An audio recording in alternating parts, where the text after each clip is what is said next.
one. Yeah. All right. What's up, everybody? We're back. We got the I hope DM. we're on the whole time. No, I bad. wish. That'd be we a got great the- intro. Yeah. We got the DMH tree in effect, dude. You know, I can turn that bad boy on for you if you'd like. Well, I got the remote Does right this- here. Well, no, it doesn't work for that. There's like that's like a push button one. Let me, It's like you're in the worst place for it. Perfect. It's here. I'll find it. Hold on. no. one second. I got it. Nah, you're Just gonna reach around. It's way up in here. I'm used to Oh, way up in there. just want to use my yeah. fingers. Yeah. Get it. There you go. Oh, I thought it spun too. Nah, come on, man. Just trying to get up under the skirt of this tree. Yes. We decorated for Christmas here on Black Friday, as a tradition has it. And actually, like now that all the kids are getting older, like it's a breeze. Like it takes a lot of help. Yeah, we were It's a lot done. of free labor. We were done by like probably 2 p.m. You know, at 2-3, and we started at like 10. Like it was nothing. Knocked it right out. Easy peasy. You got 3 of them, so I mean, at this point, you could probably start a farm. I know. But it was almost like, you know, like it was almost like, all right, you set up that tree, you set up that tree, you know, we'll set up this tree and whatever. Laura does a lot of the more meticulous stuff because we'll fuck it up. Selena can do it. Selena and Laura are the more meticulous ones. Everybody else is varying degrees of impatience. Speaking of which, Jana got invited to attend Stanford University. What? Yeah, like she got a letter in the mail for like a summer academics program. They were like, every year we select so many students, and your child has been, or you have been selected. Wasn't it? She didn't apply or nothing. They just invited. Recognized academic achievement. Yo. She's maintained. I don't even know how it's possible because I feel like in my day, you only get a 4.0. No, 4.5 or A plus. Yeah, so Like she's you get like 99 to 100 is like A plus. yeah. I thought you no, also get credit for like taking what's the higher level where you like catch- AP, or Yeah. because she's Well, taking not AP. She's a, I don't know, what do they call that shit nowadays? She's taking AP classes. Oh, they have AP? Yeah. Oh, GT, gifted and talented. I don't know if they have that anymore. That's the standard like accelerated track. Yeah. And then you get to AP, which is college credit. Yes, Yeah, because If you in have college, those, you yeah. get a 5.0. right. In college, 4 is a 1, 2, 3, 4. Yeah. And then So she's maintained like a 4.25 average, like her whole insanity. school I was career. a solid 3.5. Really, well, that's good. That's good too, though. I was like a 2.75 Yeah. to 2.5. National Honor Society was 3.5, and I stayed right on that line. Wow. I Yeah. was 175. Yeah. It's better than 1. I never I just passed. I never did that poorly academically in high school. Middle school, I was a train wreck. I remember I think I got all D's and F's one year. What about recess? I got all D's and F's one year, but like when I got into high school, I was like pretty much a C student. Every now and then I got a D. Every now and then I got a B. Until I got into my junior year when my dad threatened me with military school. Then I was like, all right, let me go ahead and Apply myself. let me go ahead for a and try to second. apply myself for just a hot second, see if I can't figure some of this shit out. And all of a sudden, you're like, "Damn, Dad was right." Yeah, you know, I don't think I ever read a book Ever? in high school, like a book that I was assigned.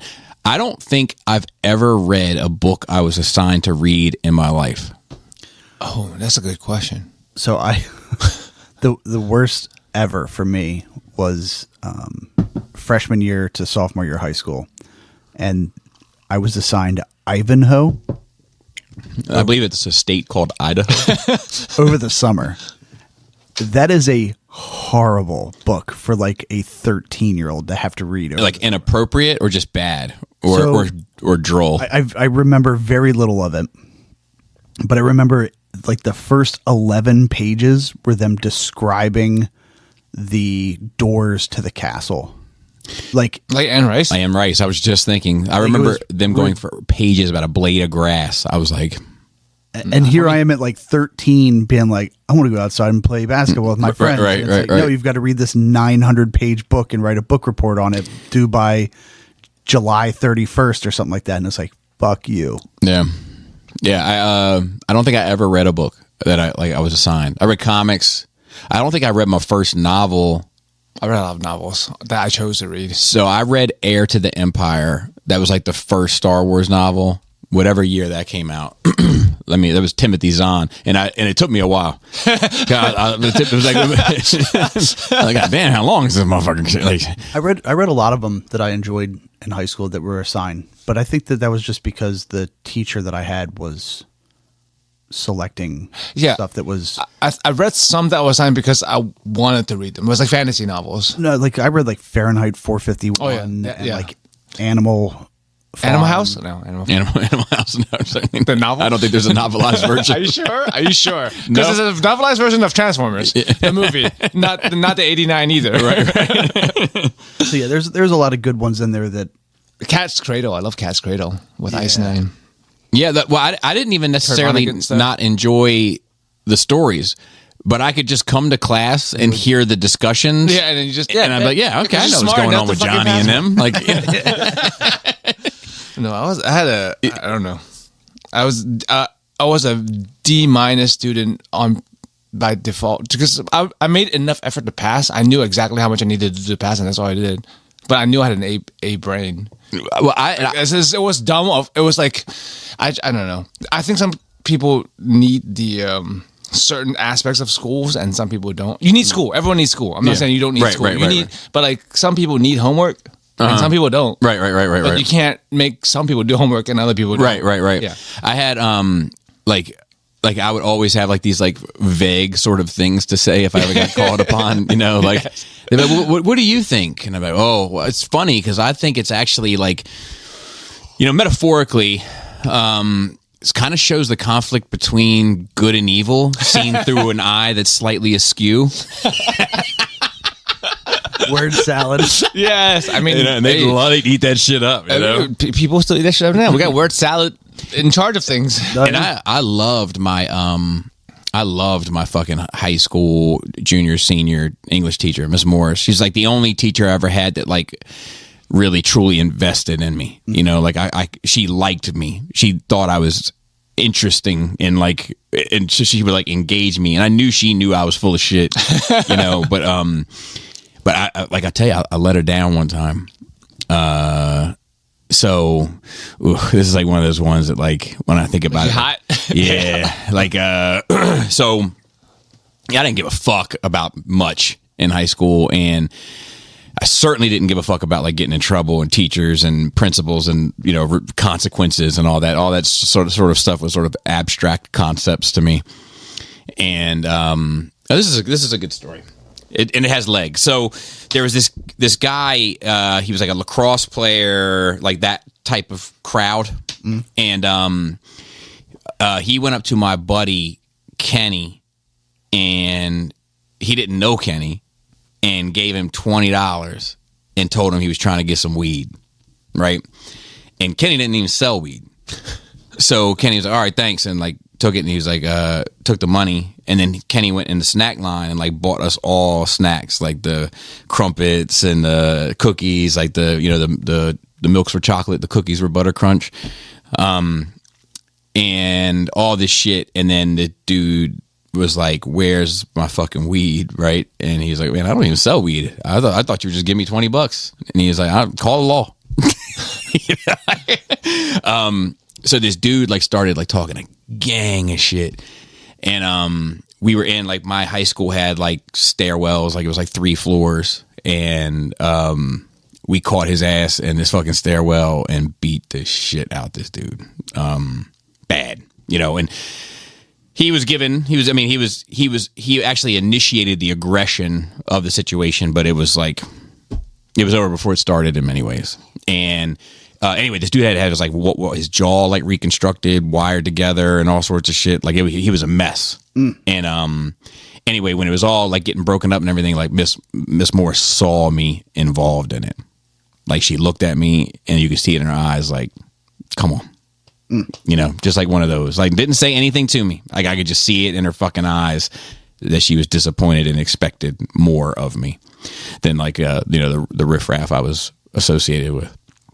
Anyway, so Wait, did he ever get his weed? not from Kenny. Damn. So we ended up we took this.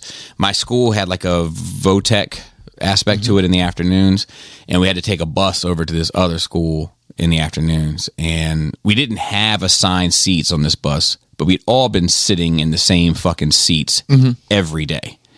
So one day I get on the bus and this lacrosse player is sitting in my fucking seat. So I was like, all right. And it wasn't even like a great seat. It was like towards the front of the bus. It was just yours. It was mine. Yeah. So I was like, all right. So I went somewhere else. And then when we got back on the bus, I made a point to get back in my spot early. So he came on with his girlfriend, and he was like, "Oh, looks like you can just sit anywhere or something like that." And I was like, dude, I've been sitting here all year. You sat in my seat. And he was like, well, and I might sit there again.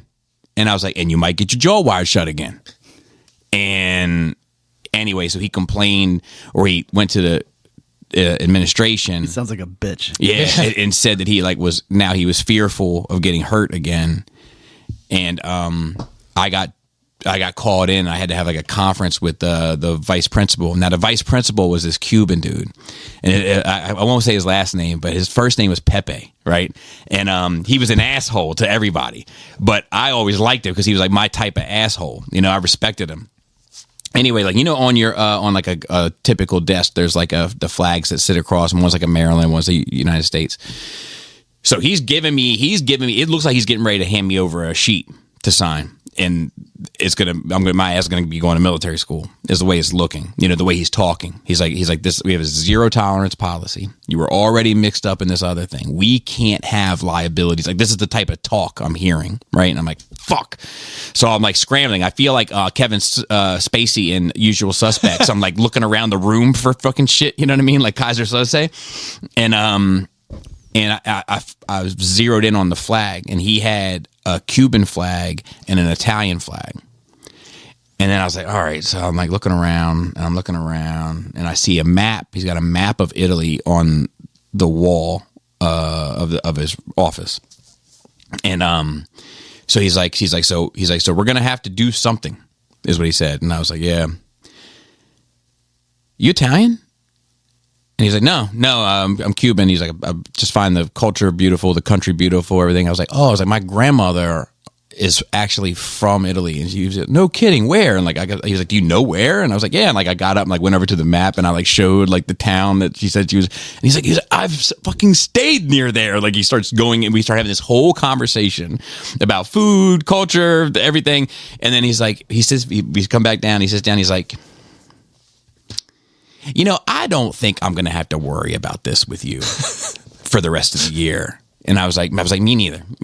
I'm done. And he was like, okay. He's like, and look, and here, I got to tell you something else. He's like adjusting himself in his seat, he's like, I'm the vice principal of this school, but I'm not like the vice principal of the parking lot across the street. I'm not the vice principal of the mall. I'm just the vice principal of this school. And I was like, understood, Mr. Pepe. Understood. He was great. How old are you at that point? 15, 16. So that kid ever get his jaw wired shut again? Mm-mm. No. I didn't have any other issues with him. And he pretty much stayed to himself. I mean, it was a. You think he would learn? Yeah, and it was funny that my school had fights every day. There was this one. Fights were normal back in our days. So these two guys, they fucking hated each other. I'm surprised they never killed each other. But so they got into a fist fight once. I forget what it was over. This guy Lim and that was his birth name. And this Asian? other guy, no, What the hell? not in the least.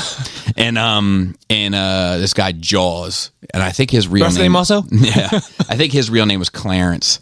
Clarence parents. Yeah, but and Jaws was a tough guy, and Lim was from the city, but he didn't have that that grit. That's he had that skinny frame and everything else, and Jaws was he could fight.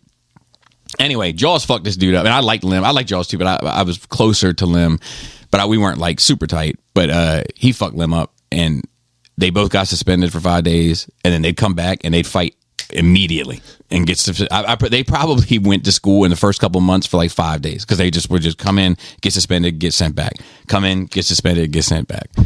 disaster. That's real hate. Yeah.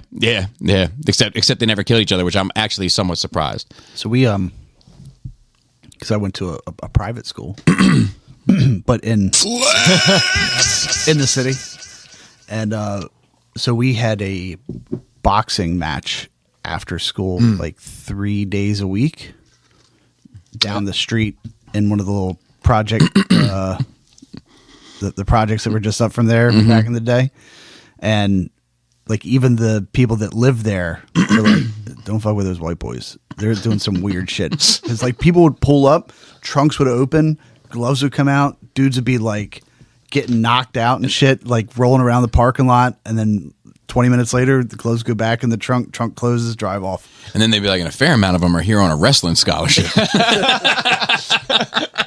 But that shit was wild. Yeah. I had Fight Club in military school. Yeah, I think that was normal. Yeah, there's some tough neighborhoods around that school. Like, Yeah, there's a lot of people that were like, I can't get in trouble at school. Like, there's a lot of money involved. Right. Like, I can't get in trouble there. So there's a lot of shit that happened 250 yards off school property. Right. Vice Minister of only the school. Yeah.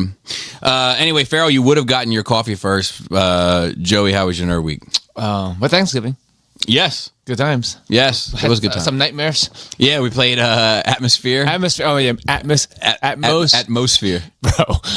Like, I had the hardest time with the word and understanding which box was the game in. What's funny is we keep Atmosphere. So for the people keeping up with the Nightmare the board game was originally created under the name Atmosphere in Australia.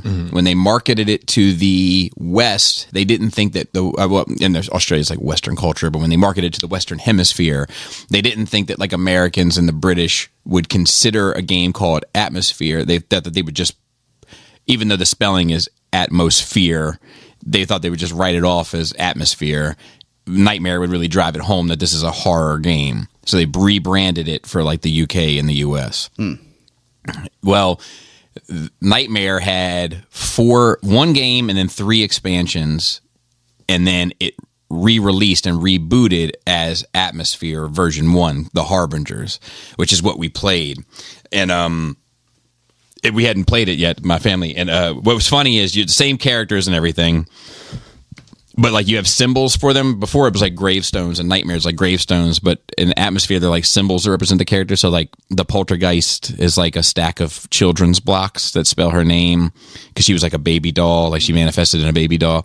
And then the zombie Baron Samedi, who wears a top hat, so like the top hat is like his piece. Well, in this game, if you have to kind of become a character, and if you don't become a character, you become a soul ranger, which you just had to track down the characters in order to win. So he kept going after Baron Samedi, who is Jano. He would roll on her space and just be like, "Whose hat? Whose hat?" So like it's funny because now kept fucking her up. We've been continuing to play the games, but now like when we start playing, everybody will be like, "Whose hat? Whose hat?" Like it's become like a part of it. Yeah, glad. Yeah, it's cool. But yeah, that was fun. Thanksgiving was awesome. The dinner was awesome. I had like I think I literally ate twice as much as everyone else, even though it wasn't my house. I think you did too. I was like, that's a lot of food. You're not eating it. But yeah, that was great. Krista came and that was good times. Yeah, it was good. Magic the Gathering had to cancel something. Really? Because of backlash. That's the unprecedented. Oh. It was two of my loves. Magic the Gathering, of course they did crossovers, with Monster Hunter. But the set was designed so bad that both community was like, fuck you. Really? It was so bad that they've never canceled it, regardless of like backlash from audience. They've never canceled shit. They had to cancel this one. Say, okay, we're gonna redo this. Wow. Yeah, I think it's more Capcom than Hasbro because Capcom does not need that backlash from the player base. So yeah, that's good news. Vote with your wallet. Yeah, for sure. Yeah, it does work eventually. Yeah. If everybody gets on board. Speaking of terrible things, have you seen? I'm sure you have, Errol, the Hasbro Bruticus. No. So this is their. They've been doing well lately. They have. So this is their 4th combiner. Yeah. And like the Menasor is like pretty good for like a Hasbro product. It's like pretty good. The Superion even better, and then the Devastator is like probably the weakest of the three, but still acceptable. This Bruticus looks like it's got the legs from like a Oompa Loompa with like the upper body of like the wacky waving inflatable arm flailing tube man. Let me see if Monkey Man. Yeah, Age of the Primes Bruticus. Like, how does that happen? I don't understand when like product of one line varies so much in quality.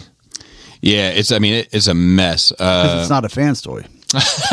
Yeah. So it's funny Fans always have misses sometimes, but not that much. There it is. Oh, what in the fuck? It looked Photoshop. It looked like someone's like they little just stubby squished legs. it down. Like the aesthetics is fine. They just fucking squashed it for whatever reason. What a mess. Yeah, I don't know why. Yeah, that's unacceptable. Yeah, like especially when you're on a roll, you're getting good. You know what it is, I think, honestly. So they wanted to keep, I'm looking at it, they wanted to keep the mix match shoes, right, to make it more cartoon accurate. So a lot of the other ones would have had like parts forming feet. Okay. And that would have boosted the size, The height, and helped yeah. it a If lot. that was like the ankle and then Yeah, the feet under exactly. there, then that'd have been all right. Exactly. But anyway, But yeah, a lot of backlash. Backlash. It's Hasbro too. But I don't know what they're not going to cancel that. They announced it. Well, the thing about the Monster Hunter is, it was going on order this past Monday. They announced the cancellation last week. That means it's been all printed. Well, they're trashing a whole fucking ton of cards. They're only losing like $11. Right. Yeah. But like with this, like, at this point, I mean, this is probably a couple $100,000 of investment, or between like the amount of molding that's required for 5 different robots, plus the R&D and design and engineering and blah blah blah blah blah. It's probably $100,000 invested in this shit. Everybody's like, ew. But then they have to release that. The cards, it's the paper, but it's not just that. It's the artist, it's the designing process, it's a lot, and printing presses, packaging. It's a lot more than just the paper. It's not as expensive. It's a plastic molding, of course, but like it's not. They're not. Yeah, but not losing a lot of money. But I'm not sure that they have to throw out 100% of what they've done. What do they do with it? So like, just because they could redraw like concepts like that they've paid for can be modified. Like it's not a complete start from zero. Right, with the magic stuff.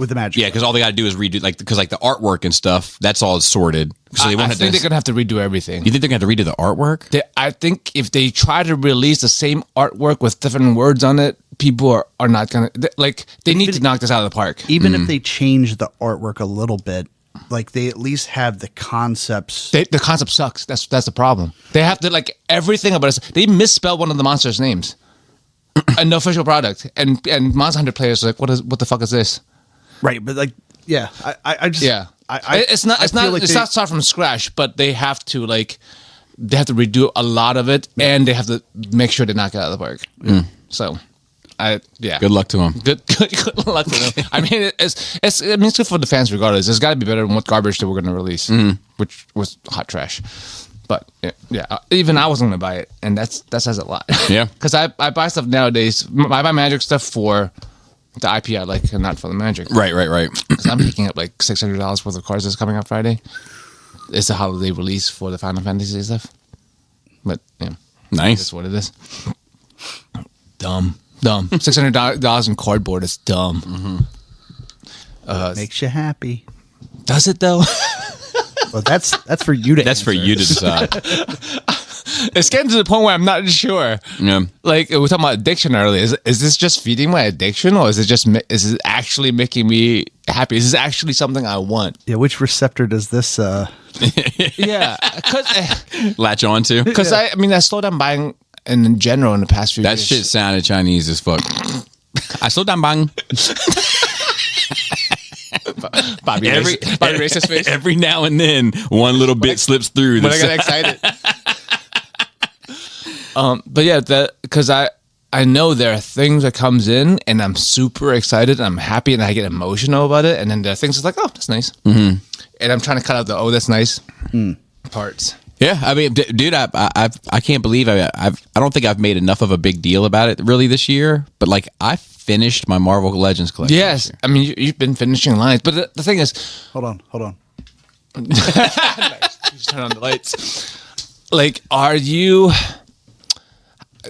happy for completing the line, or are you happy to have these things, or like, is it just chasing the completion of things? You know, so like, that's why I was at. I do. So I think it's so it's not simple.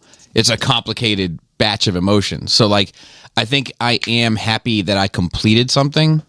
I think you know what the majority of it is. It's two things. Maybe a 60-40 relief of like, that's over. That little step, that pocket, that slice of the pie is over. And then simultaneously there is a sense of accomplishment of like, you fucking did it. You fucking you hung in there For 15 years. You saw it through and you fucking did it, you crazy son of a bitch, you. You're crazy. We're crazy. Not Pharaoh, but the rest of us are fucking crazy. Batshit. Well, not in this way. Not in you this don't have Yeah. like 6 figures worth of plastic in your house. You're arguably crazy the opposite way. minimalist. Yeah. I don't know if that's crazy or not. I think I think that's all things good. pushed to. I think all things pushed to their extreme are crazy. Is it like going into like a studio apartment with a mattress on the floor? I'm like, oh, nice. That's all you need. And that's all you need. Have you seen a horror movie? So the crazy part is like, is when you start getting to the point where you're like, I don't need this. I'm just going to throw it away. Mm-hmm. And it's stuff that You need. You're like, oh shit! I wish I didn't throw it away. While the rest of us have like boxes and drawers full of cords from 1998. Well, we sort through your box, so to speak. Yeah, and you know A what? couple years I ended up needing some of that shit later on. That was a lot. We had your basement full of fucking cords. Every time sorting them out. Every time that we needed one, I would look at Laura like Jesus in those memes. Could have used this USB-A cord. Yeah. But also like some it's too much. It's overwhelming, not in the just quantity of like stuff I want, but too much is like it's not special anymore to me. A lot of it, like there's some Batman '89. Remember, the more they have, the less they're worth. Right. So the Magic community has discussed why Spider-Man set failed so bad recently. Mm-hmm. Final Fantasy did amazing. Lord of the Rings did amazing. Avatar currently doing right now is doing good to amazing, I think. Which one? Avatar? Avatar: The Last Airbender. Okay. Cartoon. Okay. Not like the And those are all beloved franchise, including Spider-Man. including Spider-Man, sure. But the difference a lot of people have pointed out is that like there's too much fucking Spider-Man merch. There's like no Final Fantasy merch other than Player's Kai. Right. Lord of the Rings, the movies, like Very limited. very limited. It's like prop for what stuff it is. and- Same with like Game of Thrones. There's a lot of big franchises with very few merchandise. yeah, Avatar, same. So they're like that's partly why it's getting so much crossover. People buying stuff because like they've just been hungry for merch. And of I think that specifically, I mean, right, Final Fantasy is already set up for a role play format. Yes, right? exactly. And all fantasy stuff is sort of, I feel like, already primed for a role play format. for Magic. Yeah. And Spider-Man doesn't have magic. No. Well, I'm sure there is. Is there? Mysterio. He's a trickster, right? Yeah. He's tricking people. What into thinking it's magic. what are magicians after all? We're talking about real magicians with real magic. They're- your finger. that was crazy. That's magic. Are you a wizard? wait, this one? The thumb. Oh, Who invented that? They need so this. Do you remember the first time? For those that are listening, we're talking about like where you detach your thumb and slide it along your forefinger. The first time I saw it was in a movie called Parenthood with damn, why am I drawing a blank? I'm losing it. Isn't that the one with like Steve Lindsay Martin. Lohan as twins? Oh no, that's a different. Steve Martin. That's Parent Trap. My bad. No, Parenthood's great. I think I've probably seen Steve Martin. I've seen a lot of Steve Martin movies growing up. One of my I don't think I'll ever experience it. Well, Parenthood has its ups and downs. It is great, but the movie in particular. Oh, I could watch that. She like they have a ton of fucking kids. I remember at the end, she's like pregnant again, and he's like, "What the fuck?" Like he's like he's out. He wants to get an abortion, and he's like, yeah, let's have. She's like, I want to have it. He's like, let's. Oh, I did see this movie. Let's have 6. Let's have 10. Let's have 12 and pretend they're eggs.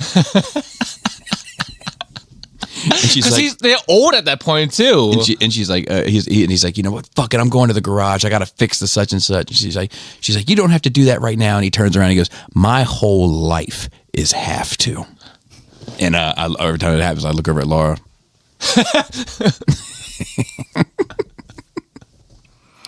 Yeah, good.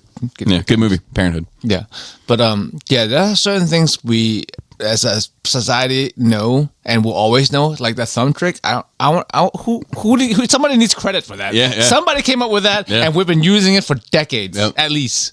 Because like when I was a kid, my dad did that, right? And that's 40 years ago. I'm sure he probably learned it from somewhere else, but yeah, No doubt. Yeah, Maybe your dad came up with it. what if he did? And Steve Martin stole it? That son of a bitch. The Shaolin and the Wu-Tang could be dangerous. Oh, fucking what else? I'm almost caught up on My Hero Academia because the last episode is coming out next week. Mm-hmm. We've been binging. We're just starting this last season. Blue hair, guess a blue hair kid. Green. But I mean that's they all kinds of color hairs on all the kids and making sure I got the right anime. A lot of zippers on his jacket and that sort of thing. Yeah. I'm familiar. But I enjoy it. Of course, I found that there's a Gurren Lagann reference in it, as all great things should reference. Love that. Love that for you. There's another franchise that doesn't have enough fucking Merch. They got those Iron Studios coming out. Yes. Sorry. Yeah. And because I'm bitch. Oh, and I'm having a lot of fun designing custom magic cards on my computer. Oh, that I'll get. Are you doing a theme? Yeah, solo leveling is the theme. The last anime I watched. Oh, okay. And liked it so much I read the rest of the manga, and it lends itself to magic a lot. So you should have a Nerd Rage pack. The promise is having enough. It's just us four and then a bunch of wolves, and they're all gay, including us. I mean, not us. So like. To do a deck, this is what minimum what you need theme wise. Pictures, right? Yeah. You need 40, like 35 to 40 things that represents land. So this room could be one, right? Okay. Each room could be one. So it's not the hardest to find 40 landmarks, right? But you need like upwards of 30 characters, right? Mm-hmm. So like even like say I love Deadpool, it's hard to make a Deadpool deck because actually that's not true. There's like fucking 15 versions of Deadpool. Yeah. But there's some things that's just not enough. Right, like right, Power right. Rangers, it's 5 of them. Right. Like, Goodfellas. So we need not enough. Not enough. The Casino. Reservoir Dogs. How many colors are there? So you're Mr. Pink, and that's the end of it. Do we have 28 extended universe Nerd Rage people to put on cards? You got light blue, dark blue, lighter blue, fuchsia, darker blue, sky blue, powder blue. Yeah, and then the rest can just be themes of stuff. So that's easy enough. It's finding 28 people or characters that goes on cards. Yeah, that's the hard part. Yeah. But Solo Leveling has tons of art. Like, just come to Skullstus. Yeah, Nerd Rage is pretty close. The amount of people throughout the years. 28 people who matters?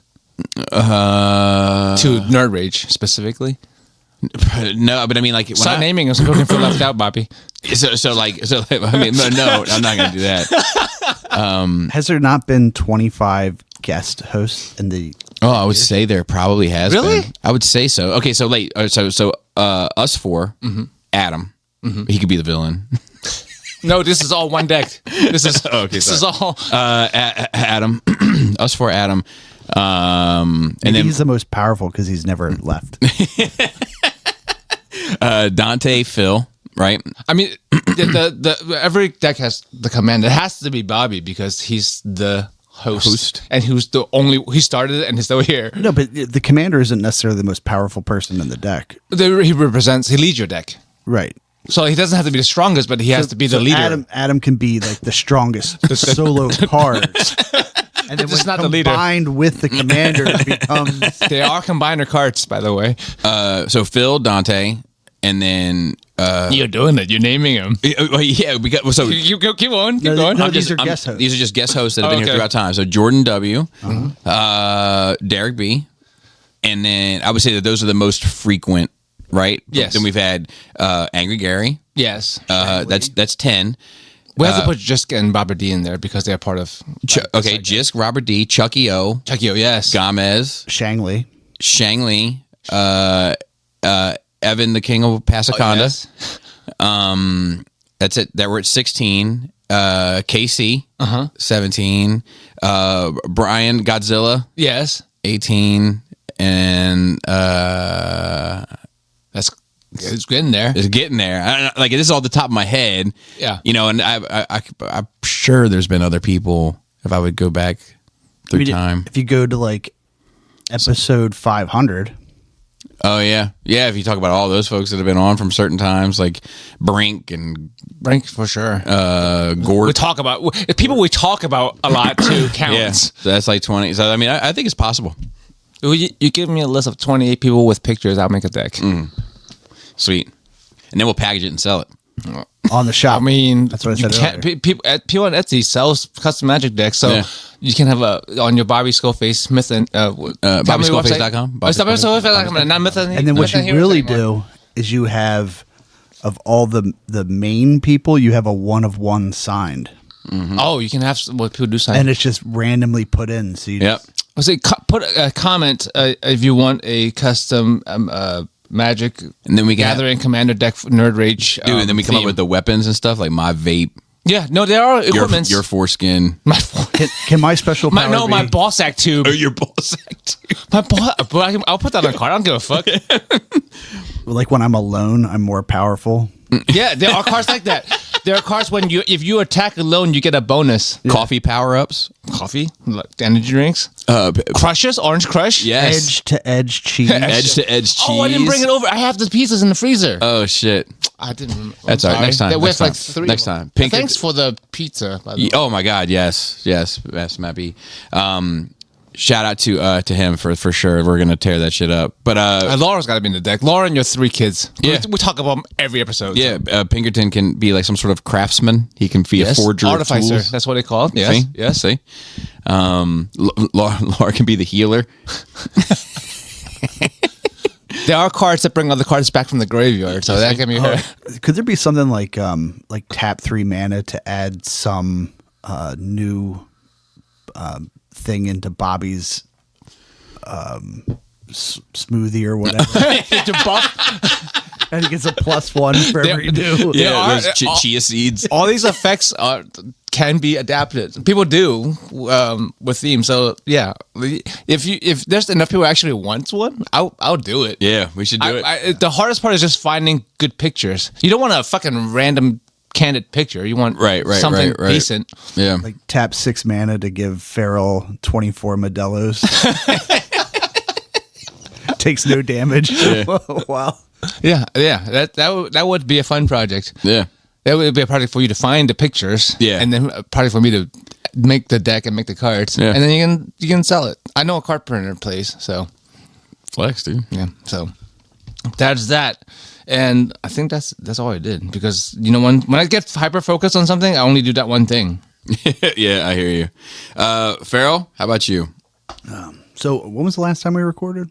Was it Tuesday? Yeah, this has actually been like a decent More amount. than a week for once. Yeah, It's not 3 days. So again, I didn't do well taking notes. So yeah, Thanksgiving was fine. Fine. Did you do anything, or was it just a fine day? more of like a fairly grateful giving.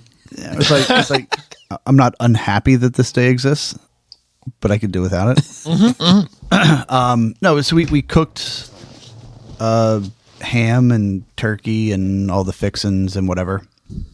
The only thing cool about it was I saved the turkey carcass and the ham bone. Oh, you make. Did you do it at the house or did you go to family? I did at the house. Okay. And then we made, like the next day, made ham soup and turkey soup, Yeah, carcasses make good soup. which was cool. And then like Thanksgiving night, I went out to sounds fucked up, but I mean, that's the truth, though. carcass makes good soup. It does. you gotta boil all the flavor out of the bones. You got to use every part of the animal, bro. Yeah. So then like Thursday night, a buddy of mine called and said that he was having people over. He has like a 8-seater bar in his house. 8-seater, wow. Yeah, it's pretty, and it's a fully stocked bar.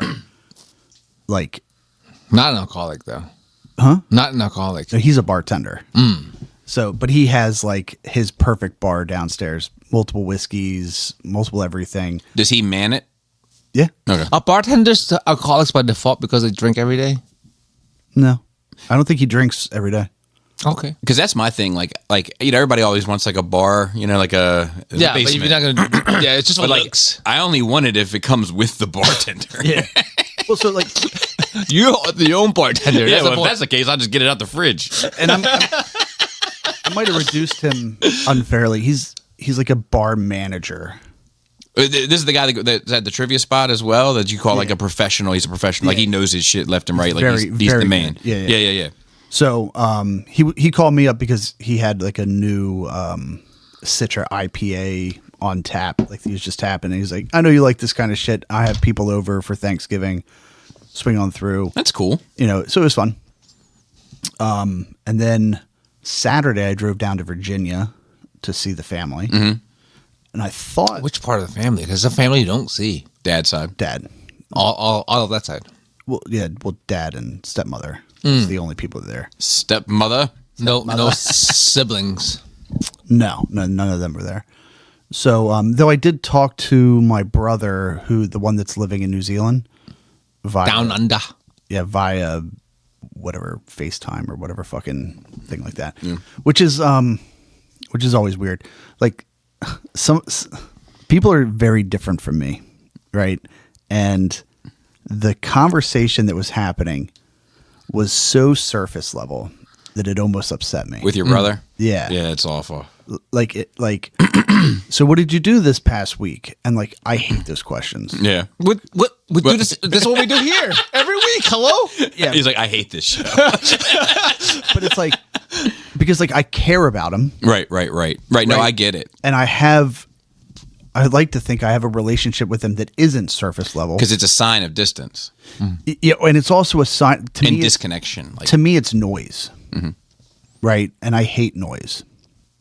So it's like he's like, yeah, we because him and his girlfriend moved down there, or over there and down there. They're like, yeah, we got on the train and we went to the CBD, which is the Central Business District of Auckland, I think. how about it? And they're like, yeah, we got on the train and we went down and they're like, oh, well, what'd you do there? And like, we got a bagel. And I was like, and then after the bagel, like, we realized that we needed 20 more minutes to kill before the train went back. So we stopped in this pub and had a beer, and then we got on the train and we rode back. And then I just, worked on some stuff at the house. And I was like, why did you tell this fucking story? Like, we all care about you. You can talk about real things that Right. matter. And we just had a 7-minute conversation about a train ride to get a bagel, have a beer. And it's like, well, how long was the train ride? And I'm like, dumb. I'm out. Yeah. What if there's nothing to talk about? Then I'd rather somebody say nothing crazy happened, and then move on.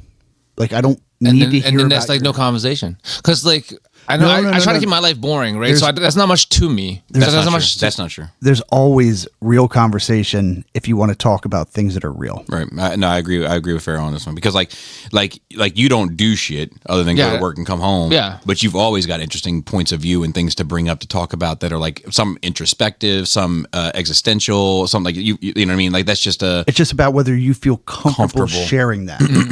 So, and that's the I part. think with this format as a facilitator, 100%, 100%. Being But on a podcast. But I think that's what I was kind of saying in the beginning is like it's almost indicative of their distance now and of everything. It's indicative of that disconnect. It's like a verbal representation of how far apart they are.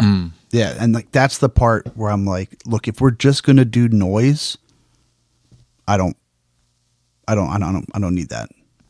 Right? Like, you call me if you have something interesting to talk about. right? Because the noise is just wasting time. Right. We're wasting time under the guise Of spending time. of spending time. Yep. And it's not real. Yep.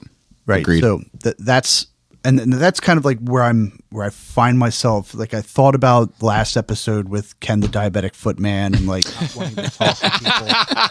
People in the comments are saying, who's going to go as that for Halloween next year? So like I've started thinking about that because he could be another character in the pack. he can. Yeah. And he's a very small period of time, but he's had quite the impact so far. So I thought about me being like my original thought of like, am I being a curmudgeon? But I think as I kind of sift through it is like, I'm just tired of the noise.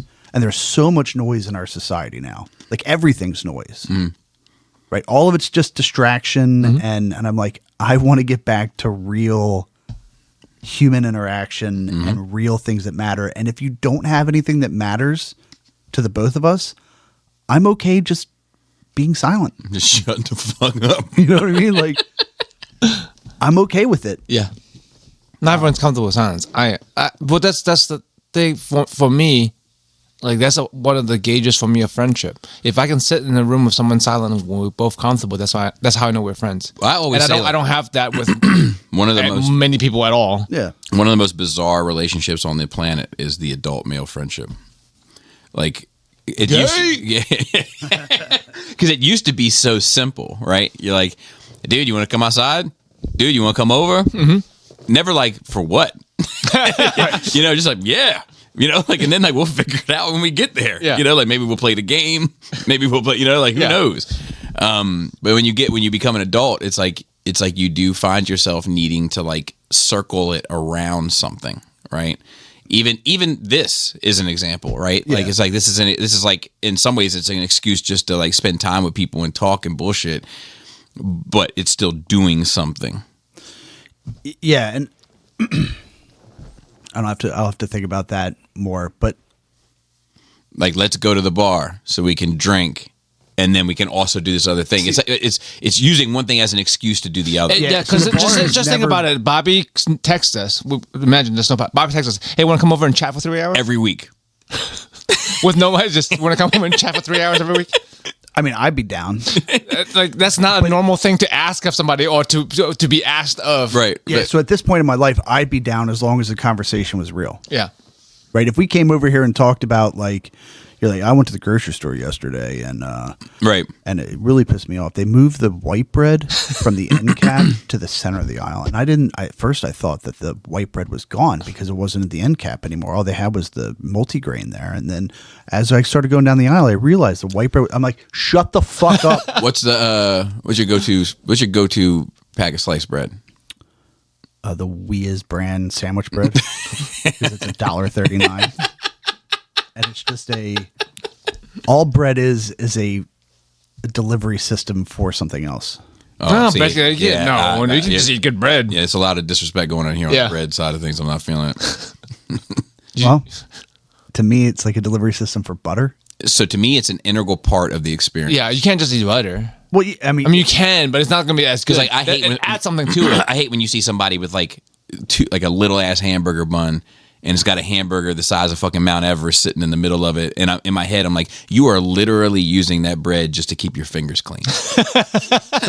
I'm against that. I may have reduced it, but people do that. You know what I mean? Yeah. Regarding bread, they treat it that way. No respect. To me, there's a diminishing return on the bread. Like you get to a point where it's fine. You don't need to go to some... Oh, so you don't need better. I don't need like the super fanciest of brioche bun in order to... Unless you were just trying to eat good bread. Right. Yeah. To me, it's like... See, I'm always... So we'll talk about hot dogs, right? Martin's potato is the gold standard. It's a good ass... it's Hawaiian bread, man. Hawaiian rolls. So, I fucking love Hawaiian rolls. So I'm not against trying that, but... If I come to a cookout and there's Martin's potato, I'm like, okay, this person respects how this sandwich is delivered. Now, is there better than that? Mm-hmm. Possibly. Right. If I come over and it's just... I don't need that. Because... Well, you don't need anything particularly, but you want something better if you can get it. I don't want the bun to distract from the main event. Well, the main event Which should be is that. fucking speaking for itself, though. Well, is to that. me, the main event is all of it. Yeah, it's a whole. It's a whole. It's the package. ensemble. It's a whole package. So like my you can't go have to Batman without a cape. is that it might be Well, you Arnold's. You can't, but it'd be trash. What if he's sitting on the cape? This That's is why a I don't like Batmobile. Batman Beyond. Batman don't have no cape. So if I'm getting like standard white sandwich bread, right? I love, by the way, sidebar. I love how we're like surface level talk is dumb and trash, and we're talking about bread for fucking 5 Yeah, minutes. but, No, but but we're this talking is- about it passionately. Yeah. We are. We care. I care. And That's the motherfucker right there. Farmhouse. Yes, Farmhouse is good. That Pepperidge Farm Hardy White. and so to your another thing, dude, what you said. Because we know what we're talking about. It's got that little flour dusting on top. So this is also indicative of our personalities, All right, let's talk about it. right? Because like to me, like you think the whole like I'm just telling you what I need to get by. Right. I don't need the greatest piece of bread in the world. I've experienced great bread. I don't need to go find it. I just need a piece of bread that gets the job done for me. Right. Right. But you have want you have to a Wait, standard. Wait, though. wait. I also own multiple pairs of sweatpants and multiple hoodies. None of them cost anywhere near. I don't care that some might be more comfortable. Right. I just need it to do its job. Right. But that's the part about like, this is not, to me, is not noise because we're telling our true opinion. Yeah. And our real things. So I want that bread because I'm going to indulge. Right. I'm making a choice to indulge in something. Right. Like, because I haven't been great this year, but I try generally to have a relatively healthy diet. Right. And that doesn't consist of 40% pizza, 30% hot dogs. and alcohol. And alcohol. But so if I'm going to say, okay, fuck, I'm going in. I'm having a grilled cheese, or I'm having a turkey club, or I'm having even a peanut butter and jelly sandwich. I'm going in for my full indulgence. Right? Like, I don't want to have the Friday night sex out of the typical Skullface playbook. I want the props, the swings, the video, is there an extra player in the house? Like, I want to indulge. Right? I have this like it's like this when it comes to the pleasures of life, right? Sex, used to be drugs, can't be anymore, but sex, alcohol, Taking a good dump. food, like even like parties and social time, like I try to fully indulge. But this is a variety to things, right? Just I like Wonder Bread. Is it the best bread? No, but I enjoy it for what it is. Like McDonald's. I like McDonald's. I don't think Wonder Bread is awful. No, like plain white Wonder Bread. It's great for exactly what it is. It's like sometimes I want that, and I don't want the fancy bread. I just want the plain white soft bread, and I don't want anything fancy. So I agree with. I'm not trying to draw this into like a 2-hour conversation. we can't have a. I love bread, But the thing about Wonder Bread is you can find that sweet spot Wonder Bread where it's nice and soft, and airy and empty. To be fair. But every now and then you get that Wonder Bread that's like it's not as soft as it should. QC issue, or how long it's been sitting on the shelf. And so that's my thing with shit like Wonder Bread is like if I got the fresh bag and I get to pick out of the middle of the loaf like an animal, yes, then I'm probably in. But if it's got a little bit of stiffness to the bread on a lower quality bread, I'm out. But like on my Hardy White, like my range of what's acceptable for me is wider.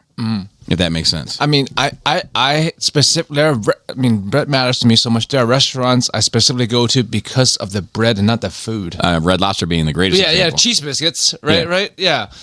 Cheddar cheese. Cheddar cheese, chive. What's wrong with What's wrong? over there? Did we unplug something? No. I got all wrapped up. Coastal Flats. It's like a seafood restaurant. They have like lobster rolls and stuff, which is fine. But like, I go there for the bread. I'll fill up on the bread and then take the entree home if I have to. Yeah. So like, bread matters to us more than you, Farrell. White bread matters. Well, it always has. It's just now. No, all bread matters. All bread matters because I do like the Outback bread is a good bread. Black, dark. Yeah, but it's like Sometimes they have honey butter. Sometimes they don't. I don't think it's pumpernickel. No, I don't think it's pumpernickel. Pumpernickel has shit on it. I don't think. Yeah, I think it's something else. Honey wheat. Yes, I think that's that. I think that's what that is. Sometimes they have the honey butter. Yeah, the honey butter. Not all of them have it. No, so I like bread. I'm just telling you, I don't need. Obviously not as much. Like, don't get me wrong, guys. God damn it! I just don't. I can spice up the cheap loaf too. Yeah. Yes. Yes. Like, And to me, you have a minimal standard though, right? That you will only go below a certain amount before you're like, no, I'm not gonna fucking Right. But I'm happy to be 95% of my life at that minimum standard. Right. So like once I find the gold standard of pizza, which I found in certain areas, Right. I don't need to go explore. Right. This checks the box of this is what I expect. But that's still a gold standard, though. You don't. This. I just don't. I don't usually hang around the bronze standard. No. I just But like, for me, like a regular sandwich for lunch doesn't need to be the gold standard. So to me, it's like, dude, I eat a bag of carrots and a bag of celery like every day. Like I eat a lot of food that I don't enjoy. Right. So when it comes to enjoyment, once again, I'm seeing it through. I think I just eat grilled cheeses more often than you do. I don't know. So like what like on nights where like the grilled cheese, we're going to do the gourmet grilled cheese experience. Oh yeah. Yeah. Right. Sometimes you just want to plain grilled To me, cheese though. that's just better than last night where I had the regular grilled cheese. You know, so- But so you and I just had grilled cheese recently. Yeah. With a variety of different cheeses. I thought too much cheese. On some, they went. The chef got a little carried away at times. You're right, but homemade from scratch tomato soup that was delicious. Delicious. Hearty white bread. Yep. Like it was a fucking good grilled cheese and tomato soup experience. You know, so like grilled cheese is like it's fucking awful for you. Like the whole ensemble. Oh is yeah. like, it's awful That's for nothing good about it. Whoa, what? you. So since I'm indulging, I want the full experience. And I'm just saying, so my normal everyday kind of thing, I have a certain bar that it has to cross, but I'm happy with it being there.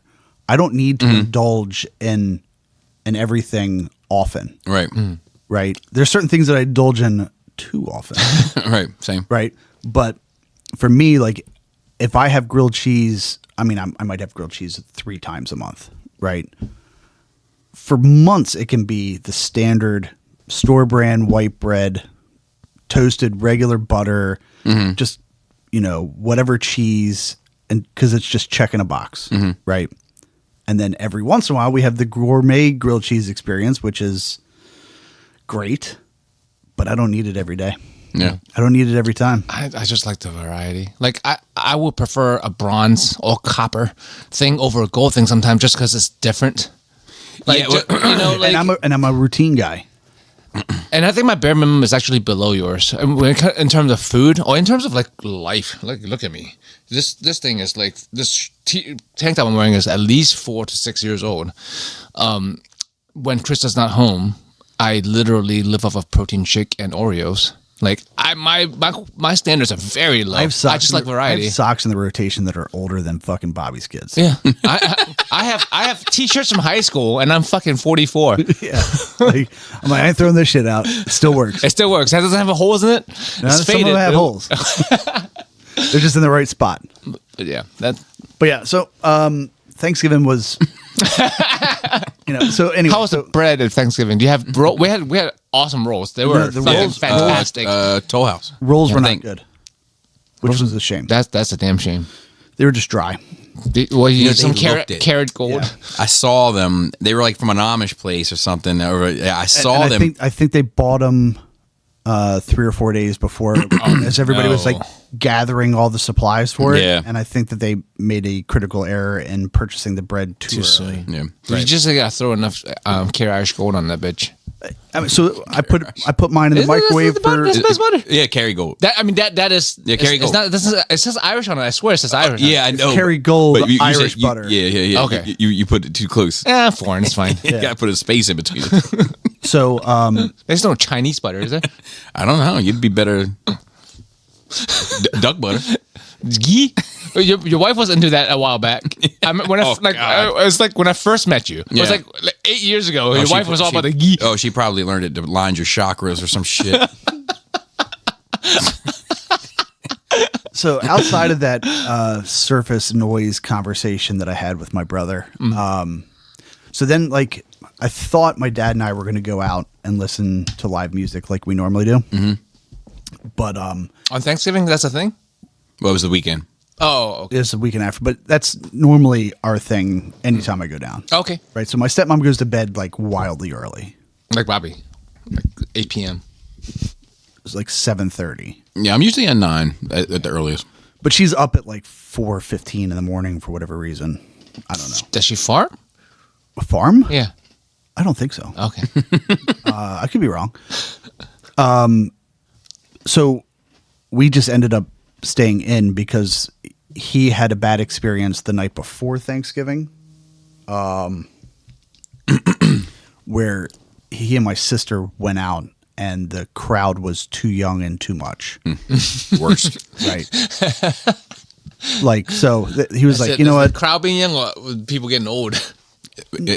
Why not both? Why not? My sister's like 26 or something. So it's like, but even she was like, there's way too many potentially 19-year-olds with fake IDs in this bar. And it just got way too busy, way too fast. So he's like, how about we just not go out tonight? And I was like, that's fine. I don't give a shit. So we ended up talking about politics and on Thanksgiving, perfect. well, he and I are very closely aligned. Oh, okay. Well, that makes it easier. We have different takes on similar points. That's yeah. Yeah, so we just ended up talking till like 3 o'clock in the fucking morning. Not service level. Yeah, and I sleep better drunk. Yeah, I do too. I just woke up like wildly tired and sober the next morning, which kind of sucked. That means you didn't sleep good. No, because I was sober. Yeah. You know, it would have been better if we'd have just been drunk at 3 o'clock in the morning. If I drink, I go to sleep and I wake up in the morning. If I go to bed sober, I'm getting up in the night, taking a piss, I'm toss and turn, like. Yeah. So, but that was, Jesus. Yeah. That was fine. That was fun. I had a good time talking. I started watching a couple of different shows in the last 10 days. Okay. So I started rewatching Homeland. Okay. My wife watched it.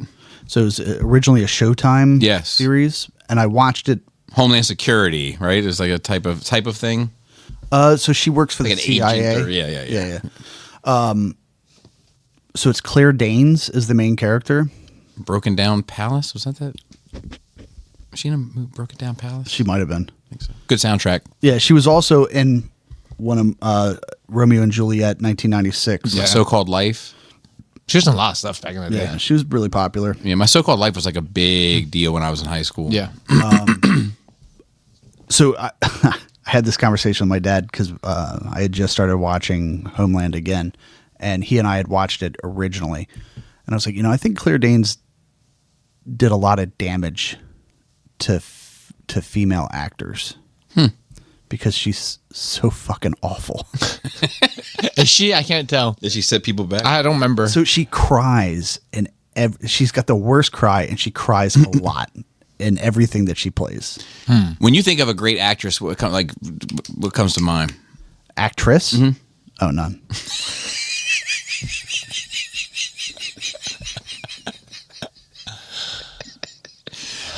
So, like, Nicole Kidman comes to, like, immediately to mind for me. Glenn Close.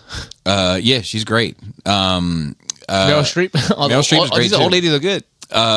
Helena Bonham Carter, I think, is amazing. Bullock? Your favorite? Sandy? Yeah, so what's funny, I have a weird relationship with her, so to speak, but But none of them are great to me. Rachel Weisz. They're just okay.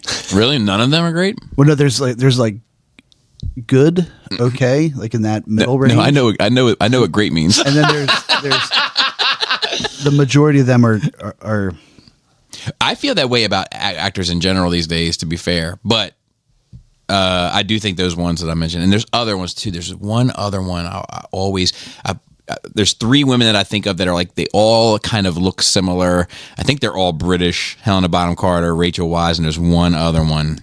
who's the one that was in Notting Hill? I don't know. Jennifer Connelly, great actress. Oh, yeah. She was good. Ass to ass. That's all you remember.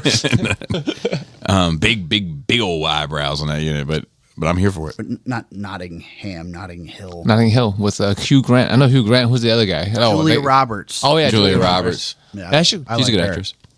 Pretty Woman. Erin Brockovich. Big mistake. Huge. Somebody flipped that on me one time when I was going to fucking this store, a nice store, and I was going to buy a pair of shoes, and they talked to me crazy in there because I came in just off the street, sweatpants or whatever. But I would have been a good purchase for them because I don't require a whole lot of assistance, and I'm not there to browse. Yeah. And they talked to me crazy, and I walked out, and I was just telling that story, and then somebody was like, and when he walked out, he went, "Big mistake, huge." Great.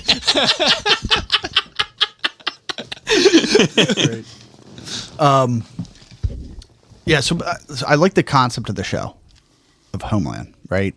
So it's a CIA operative post 9/11, so they're trying to stop terrorism. It's, she speaks Arabic. A lot of people speak Arabic, understand the culture, and I've always enjoyed that that part of the show that was not like hateful to Middle Eastern culture. Okay. Like it's more accepting. Like it's not weird that in the first season they go into a mosque that's in DC, and she's in there. She's got a headscarf on. She takes her shoes off. She realizes that in order to talk to the imam, that the imam's wife needs to be in the room, right? Because it's just like it's just part of the culture. And then somebody else from like the FBI comes in and walks into the mosque, and she's like, "Hey, would you mind taking your shoes off?" And the guy's like gives her that look like, "Are you fucking kidding me? Like, I'm not going to take my shoes off in this." And she's like, "No, you need to." You ever see Donnie Brasco? Yeah. You remember that scene? Yep. Where he's got the fucking wire in his shoes, and they go into this Japanese restaurant, and like these mob guys are like, taking their shoes off to sit down and eat at this fucking Japanese restaurant, but he's got this fucking wire in his shoes, so he can't take them off. And then he's like, and the guy's like, "Take off his shoes," and he's like, I'm just doing an impression of this guy. He kind of sounds that way, but he's like, what are you crazy? Get out of here. He's like, "I'm afraid it isn't necessary." And and they like come over and they're like, "Johnny, take all," like, I forget what his name is, and then the fucking thing, but it's like, "Johnny, take all your fucking shoes, man. Like, we're trying to eat here." And he like comes up with this bullshit story. He's like, "My dad was a fucking fighter pilot in World War II, and those fucking motherfuckers shot my dad down. I'm not taking off my shoes for none of these motherfuckers." Like this, and then like I think they end up fucking that dude up. Like, "I'm afraid it's necessary." Like that dude, because he keeps like, he sticks to it. Like, "I'm afraid it's necessary." Yeah, well, I don't think they fuck him up too much. They like pushed him, slap him around a little bit, and like bring us our fucking food. Yeah. But obviously it's terrible, but like, obviously, but what I respect about it is just how quick he was able to come up with a bullshit story that has some merit to it. That's not just superficial. But the other cool thing that I like is that even the mobsters are like, "Hey man, like, yeah. be respectful of their fucking culture. When in Rome, like, we're here in their fucking house." And I think that like, like post 9/11, like when the show originally came out, there was a lot of just hatred towards people that are different, and I appreciate the fact that the writers were able to write in somebody who is still trying to find the bad in that part of the world, but doesn't just blanket hate everything that's with a wide brush, right. So I enjoy it. I'm going to try to rewatch it. Well, Laura loved it. Yeah. I mean, I liked it the first time for the first couple of seasons. Then I thought it got bad, just like most other shows do. Right, because it gets stale and it gets dumb. No, so I've got this working theory about shows like that. Money. So, well, that's part of it. So the core concept of a show gets created. Yeah. Right. And we've got it fleshed out to like, it's like 2 or 3 seasons worth. Yep. This nugget of an idea. And we write the pilot episode, and we've got a framework for the rest of the season.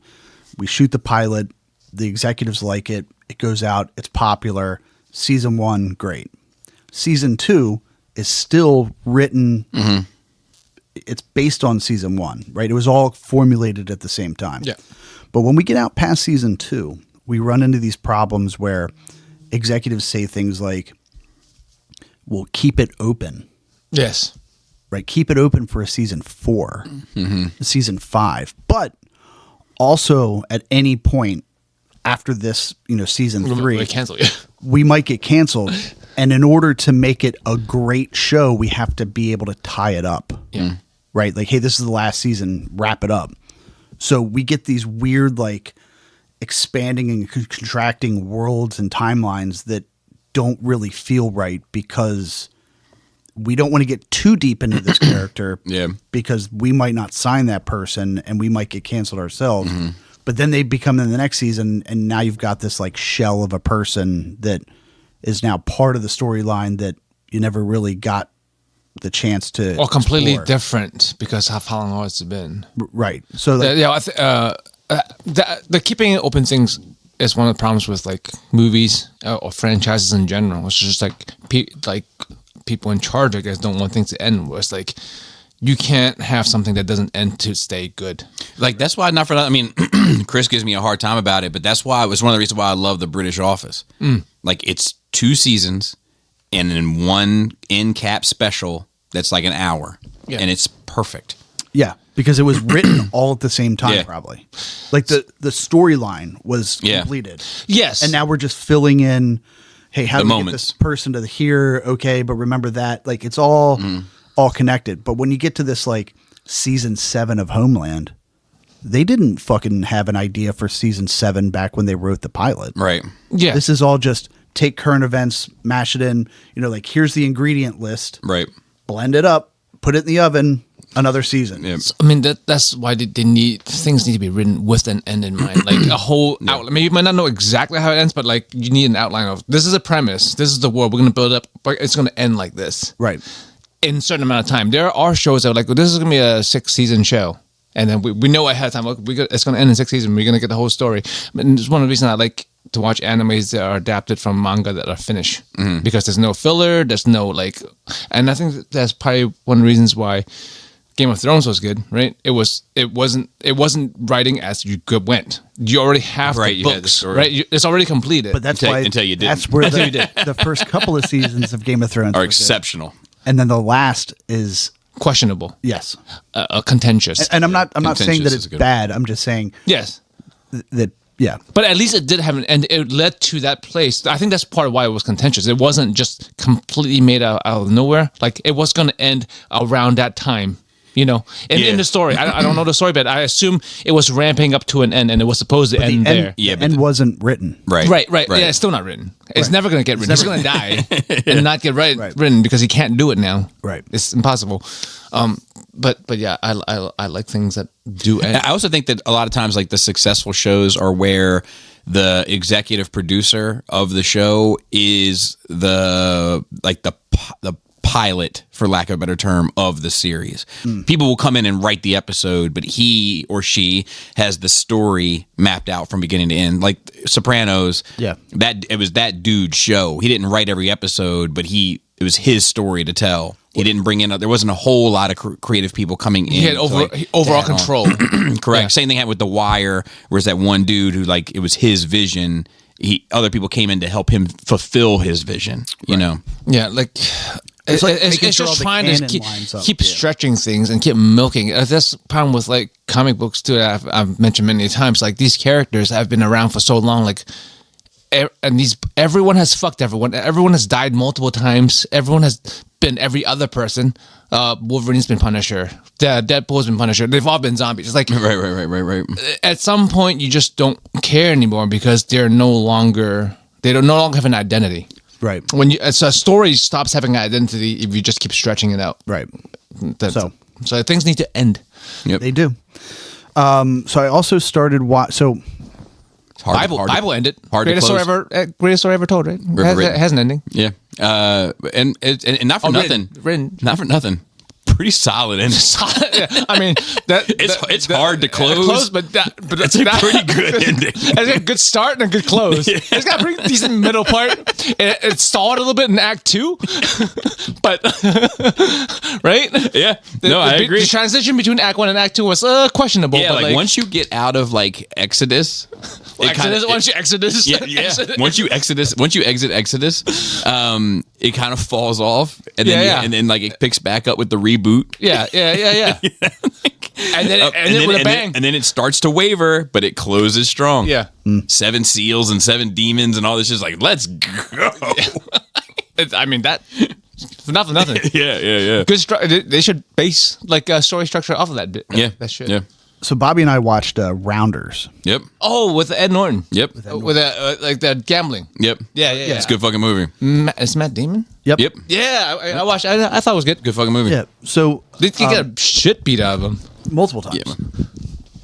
Money. I kept going. So in order to watch that, I had to subscribe to Paramount Plus, No. but I got a 7-day free trial. Okay. Right. And I already have a reminder on my phone to Cancel it. Good. So because I have the 7-day free trial, I'm trying to binge watch Landman. And I said that they'll make superheroes about anything. Yes. Yes. And it's about the oil fields. Yeah. Yes. And it's got what's his fucking name? Was in Best Boy Grip. Kevin Costner. no Kevin Sorbo. three name guy. Sam Elliott. That's 2 names. Yeah, but I'm throwing him in there. Carrie Ann Moss. That's a chick. The guy that does like Billy pick up- Bob Thornton. Yes. Who's actually really good in it. He's good. He's good. He's good. Have you seen Sling Blade? Have you seen Bad or Santa? Yeah. What was it? Seen all of them. French fried potatoes. John Ritter outdoes him in Bad or Santa, but Yeah. So I we all have our proclivities.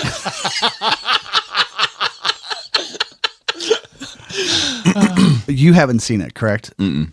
And you haven't what? seen it. Landman. No, I don't have Paramount. Where the I fuck don't is get Paramount. Pinkerton when you need him? Do you think he would have seen it? Oh, he's he probably definitely- watched he's- Expanse like that for the think he 18th watched it. time. He's talked about it Okay, every okay, time he's on. Because he likes like Yellowstone and all those types of and that's not my thing. Walker, So- Texas Ranger. and I did watch Walker Texas Ranger though. I'm trying to there figure out- You watch TV. I had network TV for the longest time in my life. I didn't have cable till I was born. I'm trying to figure out why people like these shows. Drama. It's drama. People No, there's a particular Swath. swath of people that like these shows. I agree. Right, and they're the conservative leaning, And semi-religious. everything or- matches. Their music matches their taste in it. Their style of dress matches their taste in it. Their fantasies of where they want to live matches their taste. Like the whole. fake but that's like not cowboy- Pinkerton though.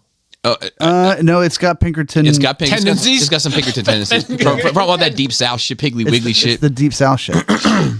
But it's this weird, and I'm not sure.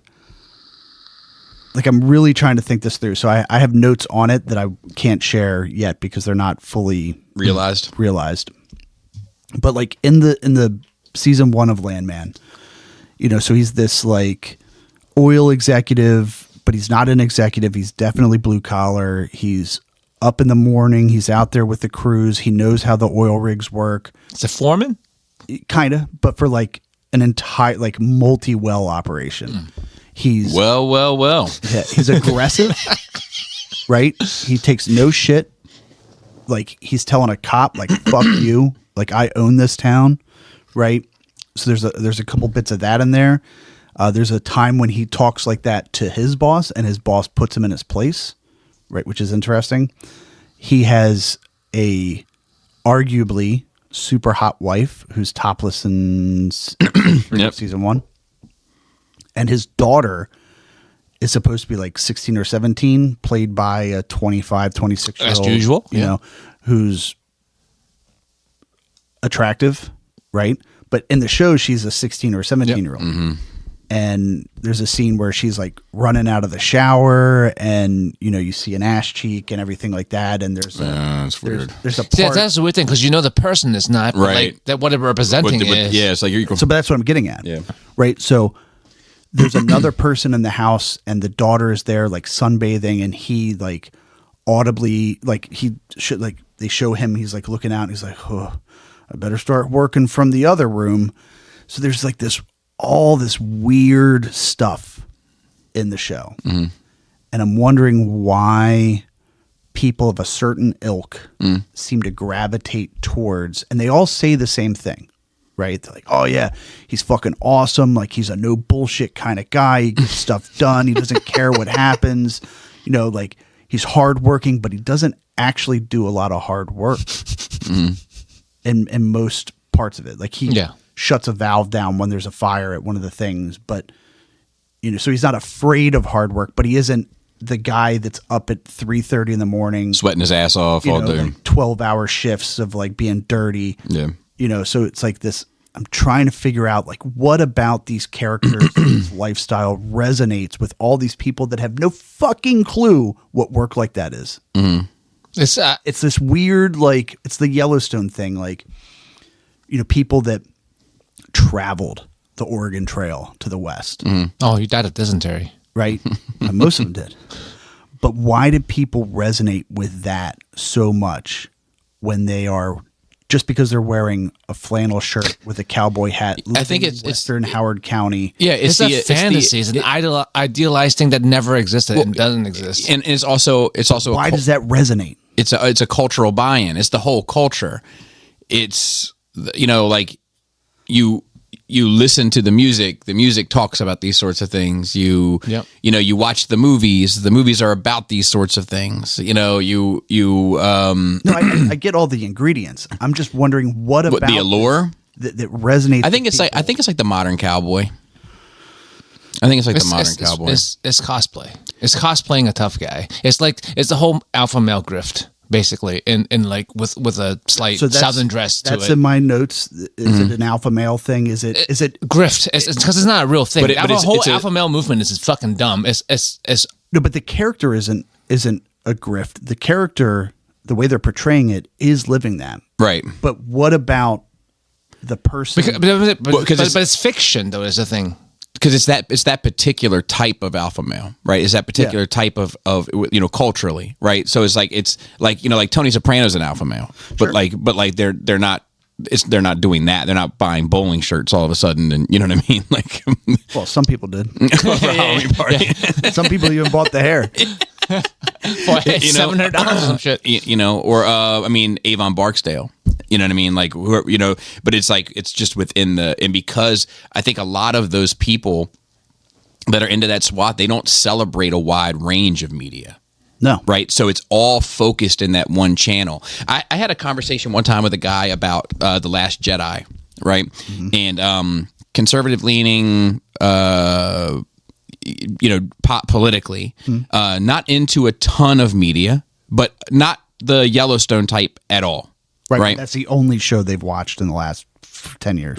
But they probably didn't watch it. They probably didn't watch it. That's what I'm saying. Like, they're not connected to that culture. No, but I'm just saying that standard is like, that's the only one I would for some of these people, but not this person I'm talking about. Okay. And but because they're conservative leaning, they got, I think, in my opinion, they got caught up in some of the tabloid headline clickbait stuff that circulated around the Facebook Last Jedi of like, Rey is a Mary Sue, it's all about women empowerment. Kathy Kennedy's ruining Star Wars, all these sorts of things, including even like the animal rights stuff. Like some of episode 8 was about animal rights and this and that. And and he was like, well, because some of my I've plotted myself on a political compass every so many years. I'm slightly left of center, like a C hair left of center, and more liberal. 0.0125 and more libertarian than imperialistic, right? So I know where my politics are. So they're right in the middle. I have some conservative views and some more liberal views. But he was saying to me, he was like, he knows me politically. He was like, some of your politics align with some of that. Why don't you feel this way? And I was like, because I don't, even though I have some conservative views, I don't want conservatism. Yes. I don't want that anywhere near my art. Right. And he went, fuck. And I went, what? He's like, I hate country music. You're fucking right. You know? Yeah. But a lot of those people, they're only listening to country music. They're only listening to these politicians. They're only watching these types of shows. They're only wearing these types of clothes. They're only buying this type of truck. It's all monochromatic. No, I mean, I get that. But what about this, like, rough and tough? Like, these people aren't actually like that. Like, I know them. Yeah, they're not. Yeah, but you don't. They need wish to, they were. You don't. But yeah. do they really aspire to be? No, that's what I'm saying. It's a cosplay. It's a fantasy. They are. Like, I can understand if it's simpler. No, they're idealizing a fictional version of a person that has never existed. This person who's got it all, hot wife, hardworking, respected, but doesn't have to work that hard. It's all a fucking fantasy, and it makes sense why people gravitate towards a fantasy. And they only gravitate. No, I might have misrepresented the character. Like, the character is he's divorced, so he doesn't have the hot wife. He had the hot wife. You know, he is working all the time. His life is his job, which is why he's divorced, right? So this person, I think, does exist, right? It's not the one you want to be, though. He might make $220,000 a year, but he isn't the billionaire that owns the oil company, right? So he's still a worker. But I'm struggling to find what resonates in the standard person that I know, and I know, not to flex, but I know a lot of these types of people. Like, what about it is speaking to them? Toxic masculinity. I don't even think it's just like that archetype, right? It's because I like that archetype. No, you know? I like the character, I like the show, but it doesn't speak to me. Right, because you don't live this monochromatic lifestyle where that thing fits in. Like, if I watched it, I'd probably like the character too. And I like Tony Soprano, and I like Avon Barksdale, and I like fucking Doc Holliday, and I like fucking, you know what I mean? Like, I like all of those types of characters, the ones that are really getting the job done, that are moving and shaking, that don't take any bullshit, that fucking, you know what I mean? Like that whole, I like that character, but because everything in my life isn't in this one single tunnel. You know what I mean? I think it's less obnoxious, generally speaking, to people that get all of this, like media and pop culture and art and blah, blah, more blah. variety of things to aspire to. Yeah, it's like I like the I didn't watch Yellowstone. I watched the precursor, which is like 1786 or whatever the fuck it was, where they were like actually going across, just following the ancestors that went across, and I thought it was just a fun story. But I know people that are like, man, wouldn't it be nice? And I'm like, to what? To not have fucking air conditioning and to like watch your aunt die of dysentery. So there's a lot of people like that. Depends on the aunt. With things in general, like roasting the glass of things in the past or far past, or like the whole, not make it political, but the whole make America Great Again movement, and other people are like, what was so great? Like kind of thing. Holding on to an idealized version that doesn't really exist. Like, you kind of made this picture the way it is, and if you, I think those kind of people don't think too deeply about maybe it's an insult. I think those kind of people don't think about things deeply enough, or aren't perceptive enough, or don't. Yes, both. I think it's also a part shallow. Also, history, like in history books, is generally like take the meat of it, of the sandwich, but we don't worry about the outlying. Well, the bread is important, as we've talked about. Hey, some more than others. But they lose the context. There's one thing. The thinking deeply enough is like, without giving you the context, you should be able to think. People dying of dysentery, meaning there's no medical treatment, there's no doctors. We didn't have like. Sounds like less vaccines to me as well. It's like they don't take the steps to like think deeper into a concept or further expand. So I think when you said thinking deeply and also perception, I'll give you a great example. like you take we're on the topic of TV shows, right? So it's going to stay within the pocket, but like you take Sopranos, where like it's easy, it's an easy lifestyle to romanticize, right? Of like the criminal. That's what romanticize is what I was looking for. You know, so like, and it's easy to do, right? Because all the money, no real responsibility, seemingly. You know, you get to eat great food, fuck beautiful women. You know what I mean? Everybody's afraid of you. Nobody gives you any fucking hard time. But like, what I loved about shit like The Sopranos that I don't think most normal people, when they watch media, are picking up on. But like the amount that they emphasized how much money you got to kick up every week. Every week you're against the clock. So everything becomes a hustle, everything becomes a scam, and everything is stressed. And the one thing I always think about is when Chris is in, like, you have to kick up X% every week. Yeah. And then on top of that, you're required to do shit. So for instance, in this, Chris is a low level guy, and they send him to go pick up like a meat platter, tray, whatever, from this butcher shop. So he goes there, and as they're piling the meats onto like the scale, he slides a matchbook in between the scale and the base of it, so that the scale won't go but so low. And then the guy making the tray or whatever, he's like, "Oh, this can't be right. I got to put it on the other one." You know, and Chris is like, "You trying to rob me?" You know, and then he's like, "Nah, fuck it, it's fine." You know, and he bags it up. But I think a lot of people watch that and be like, "Oh, just criminals being criminals." But like, no, like every nickel counts for this dude. Right. He has to make sure that the price is low because he's got to kick up every week, you know. But like, that's really trying to sink your teeth into that world and understand like the cultural components without just getting wrapped up in like, man, wouldn't it be cool to just be a gangster? Yeah, but except for I can't take a Sunday off because I have to go rob this dude, because if not, I get whacked. Right. Right.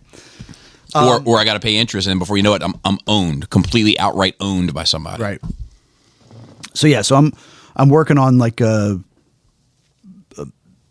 thesis, lowercase t, of like this whole genre of character, and trying to figure out like what people see in it.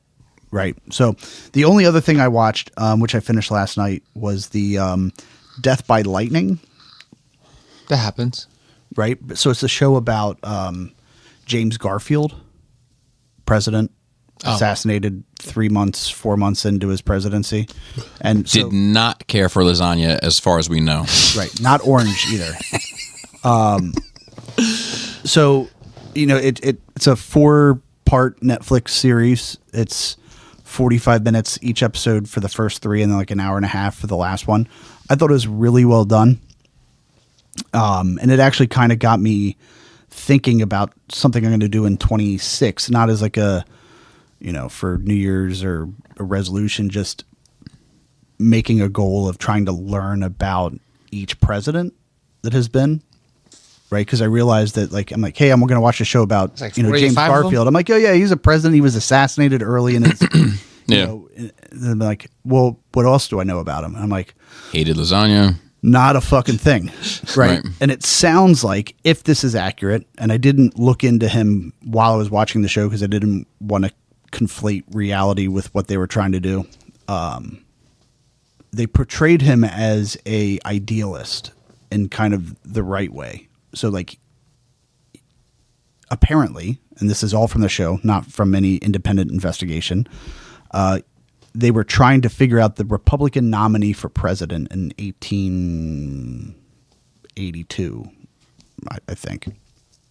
So they go to the convention and they're voting. All the delegates are voting, and people come up and give speeches in support of somebody else, right? So he goes against his wife's wishes. She's like, "Hey, I thought you were almost done with this politics stuff. Don't you want to stay here?" And he's like, "No, somebody asked me to write a speech for them, and I believe in this person, so I'm going to go and do it."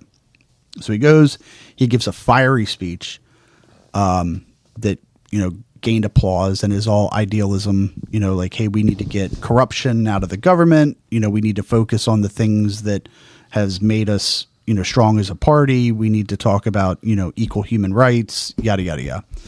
People applaud it, and then one delegate votes for him, right? So it just sets the seed. And then nobody gets a plurality, so they just keep voting, and then his numbers grow and grow and grow until eventually he becomes the nominee out of nowhere, right? And then he wins the presidency, and now here he is, somebody that was not trying to be president is now president, and then, okay, I guess I have a mandate to do the things that I talked about, which was, human rights, corruption out, and then he gets assassinated. All makes sense in the story sense. Yeah. Yeah. So all according to like predictions. I thought the acting was great. Story was good. It was short, concise. Obviously, I mean, we were only there for a little bit.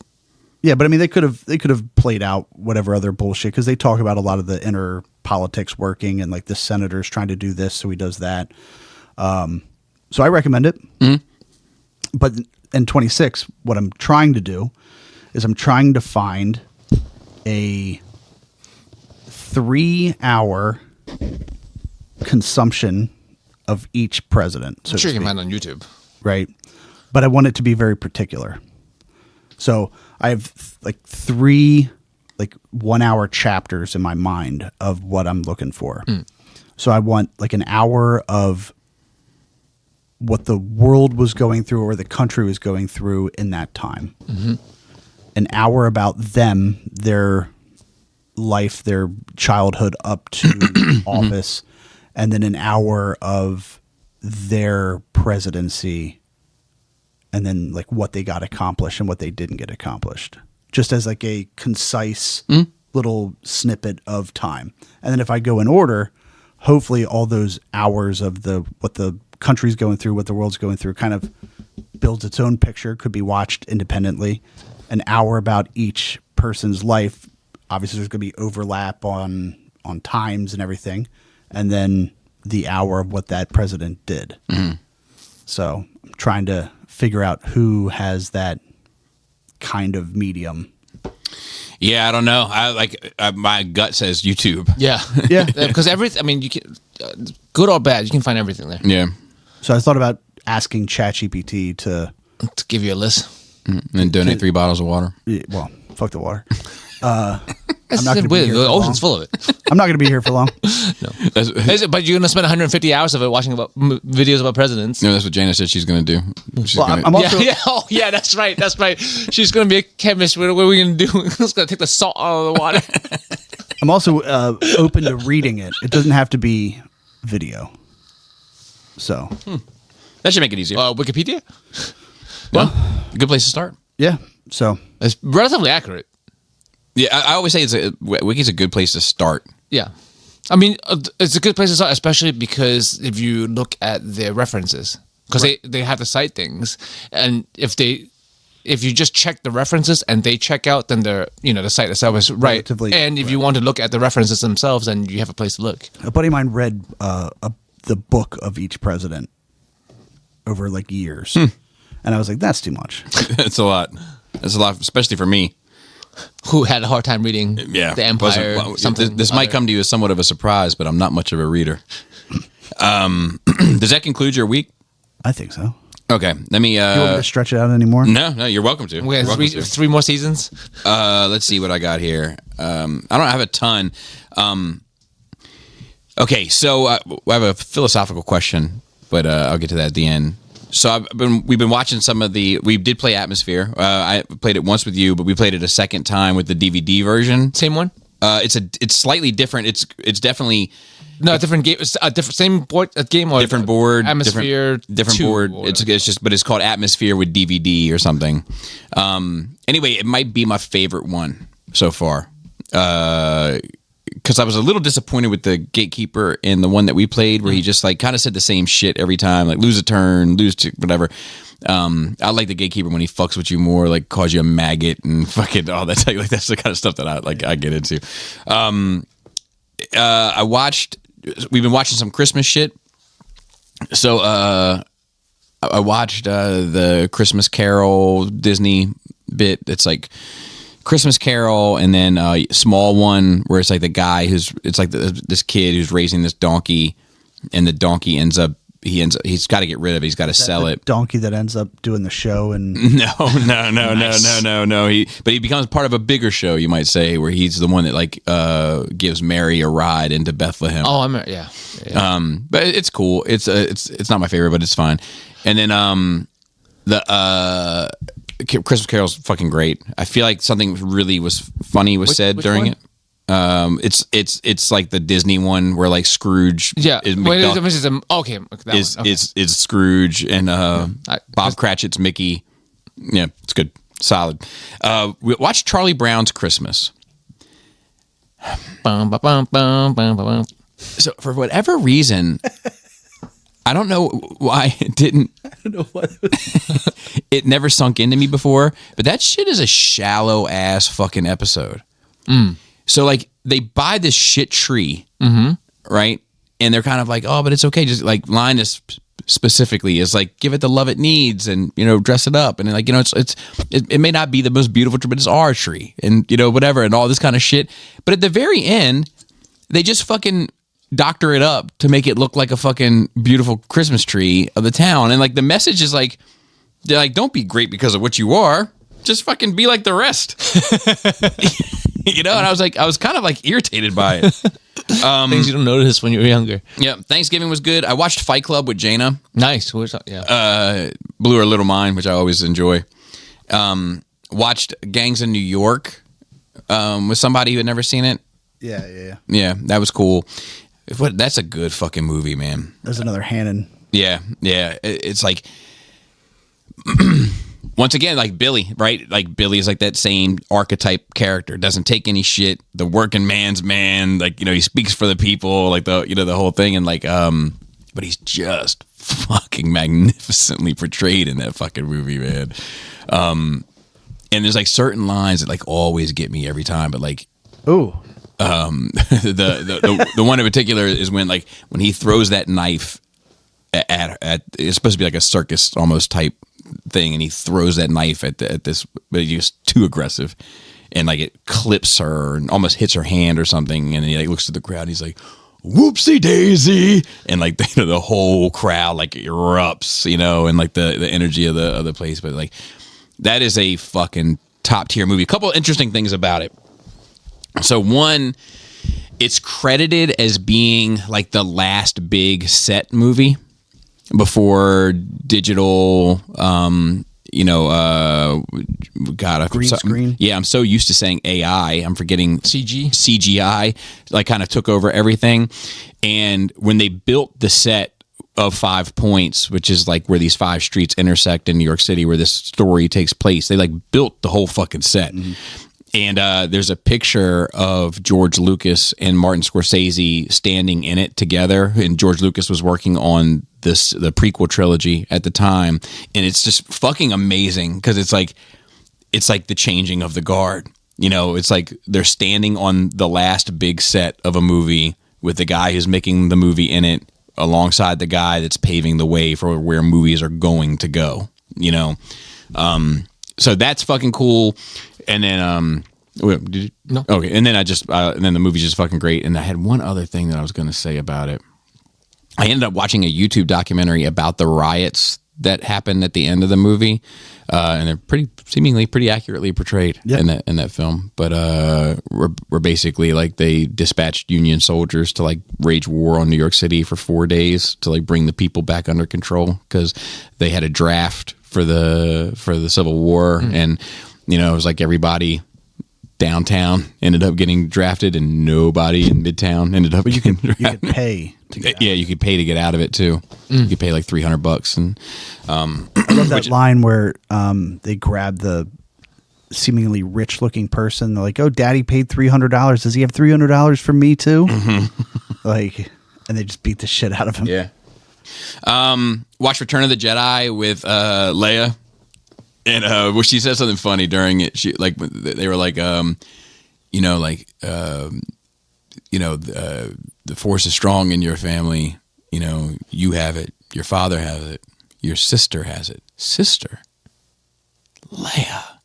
And Leia goes, "Is everybody related in this movie?" Yes. The whole thing, all of it. Yeah.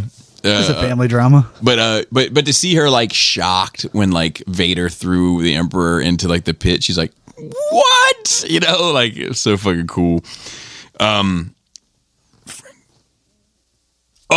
Somehow Palpatine returned though. I got a couple things here. Okay, I got a couple things. Somehow. So, all right. So we had that Elf on the Shelf, right? I've heard of Elf on the Shelf, but what about? yeah, exactly. I love those. I love those. Bobby in the lobby. Bobby doing a hobby. But so anyway, we have it, and but Laura hates it, right? She's the one that had to do it. Nobody else asked for it. She was just like, "This will be fun. It'll be great. The kids love it," and they have. But she hates it.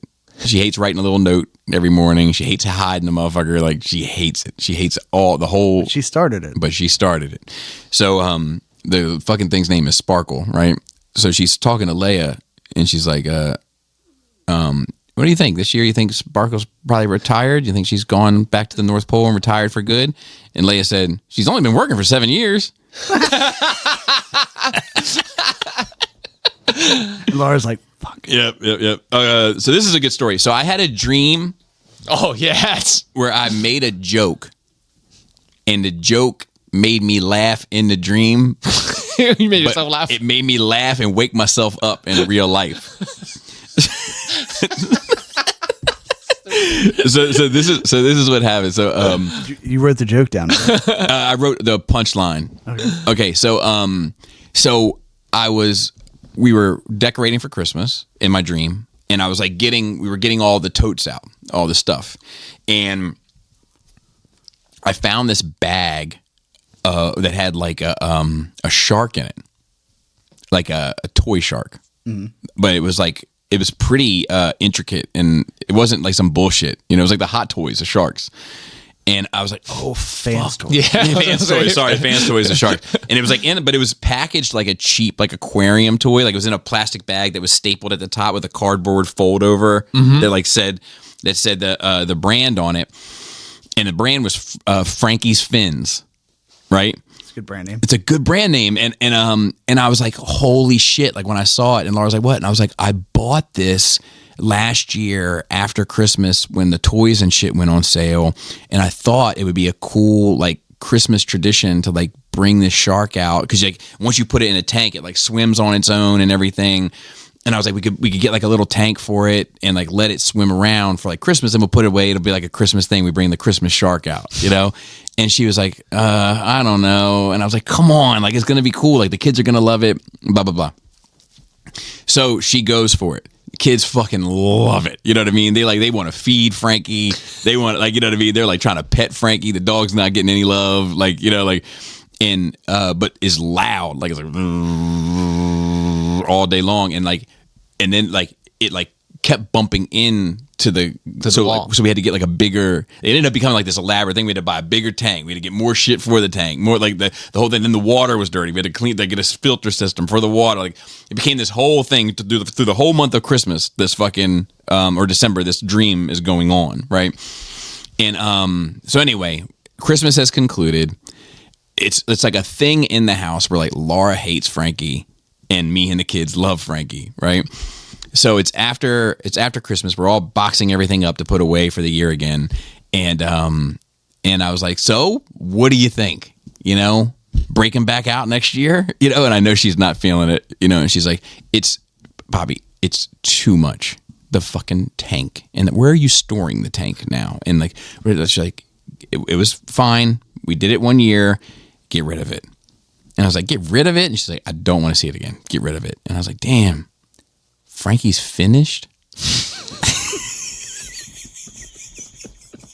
And I started laughing in the dream, and I woke up laughing.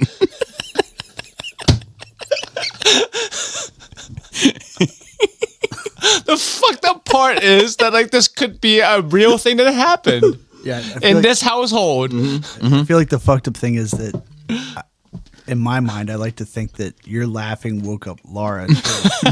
And at like 3 o'clock in the morning, you're explaining this.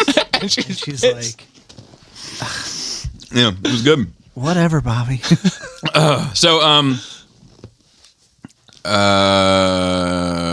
Okay. Last note. I listened to a podcast this week, Fifth Column, where they're interviewing a guy, and I think he's a journalist of sorts, and blah blah blah blah blah. But he had like a near death experience. Like they had like they CPR brought him back, like this whole bit, and he talks about like his memories of going under, like headed towards the light and all that kind of stuff. And he's a self-proclaimed atheist, you know, even though he had these experiences. But he said something in the podcast that like got me fucking like just pondering the thought. He's like, to me, he said, let me just pose the question first. Is believing in God can be a choice? Yeah. Is believing in God always a choice?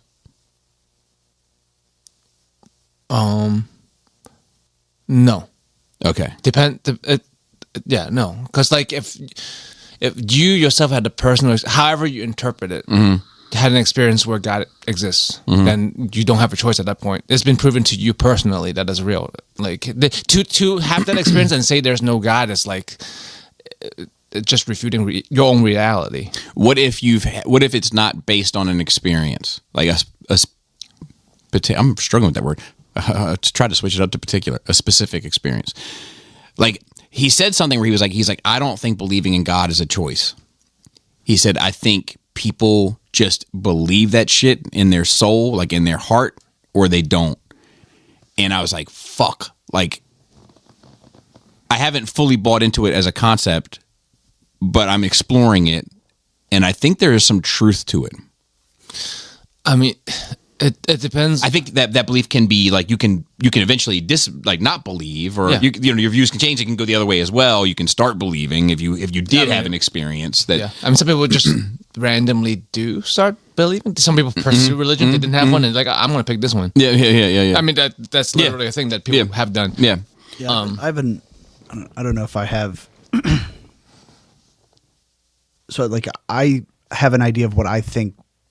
Why people believe in God, and I think it's just putting what they don't understand or know, and just labeling that God. Right. I think that's one of the reasons. I think it's also a security blanket people cling on to. Well, yeah, to feel better about life.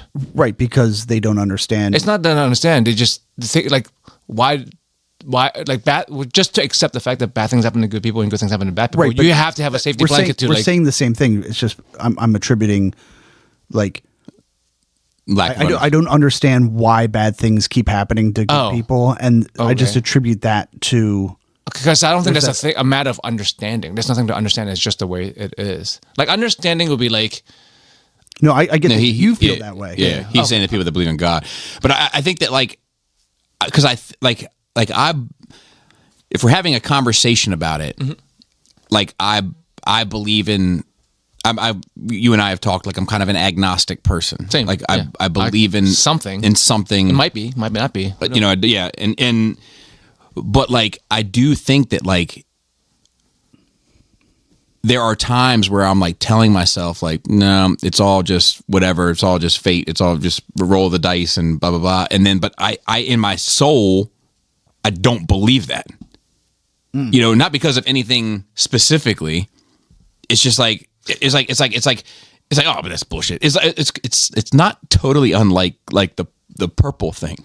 Yeah. Purple's not real, but we see it. Right. Where I'm like, you could say that all you want. I still see but I see it.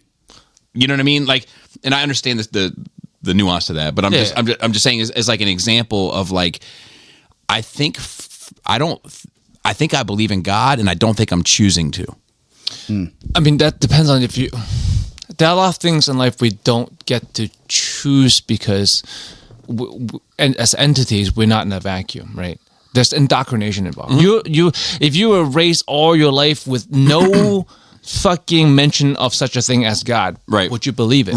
Right. No. If you're told, obviously, like I came up in a I didn't come up in a religious household, but I had in a religion world where religion exists. And I was confirmed. I was baptized. Yeah. I was I went through the whole. Yeah, I mean, just like why is it regionally? Depends on what country you're from. The more like you're that religion is because that's just how you were raised. Right. So like whether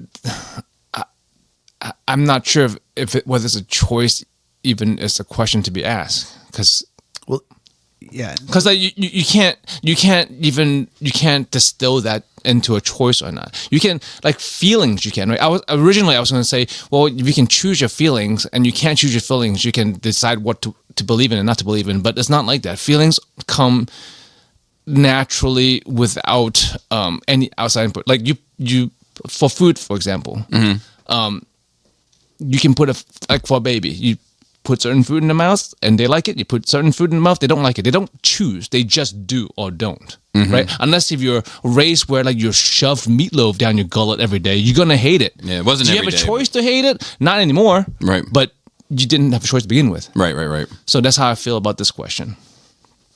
That like we're not given that choice because we're not a blank slate in this topic. In majority of the world growing up. I think you can choose to change later on, but you're still tainted. Like, so I'm agnostic, right? But I was raised and know mostly of Christianity, and when I feel a certain way about deities, I automatically shift to Christianity because it's indoctrination. So that's not a choice for me.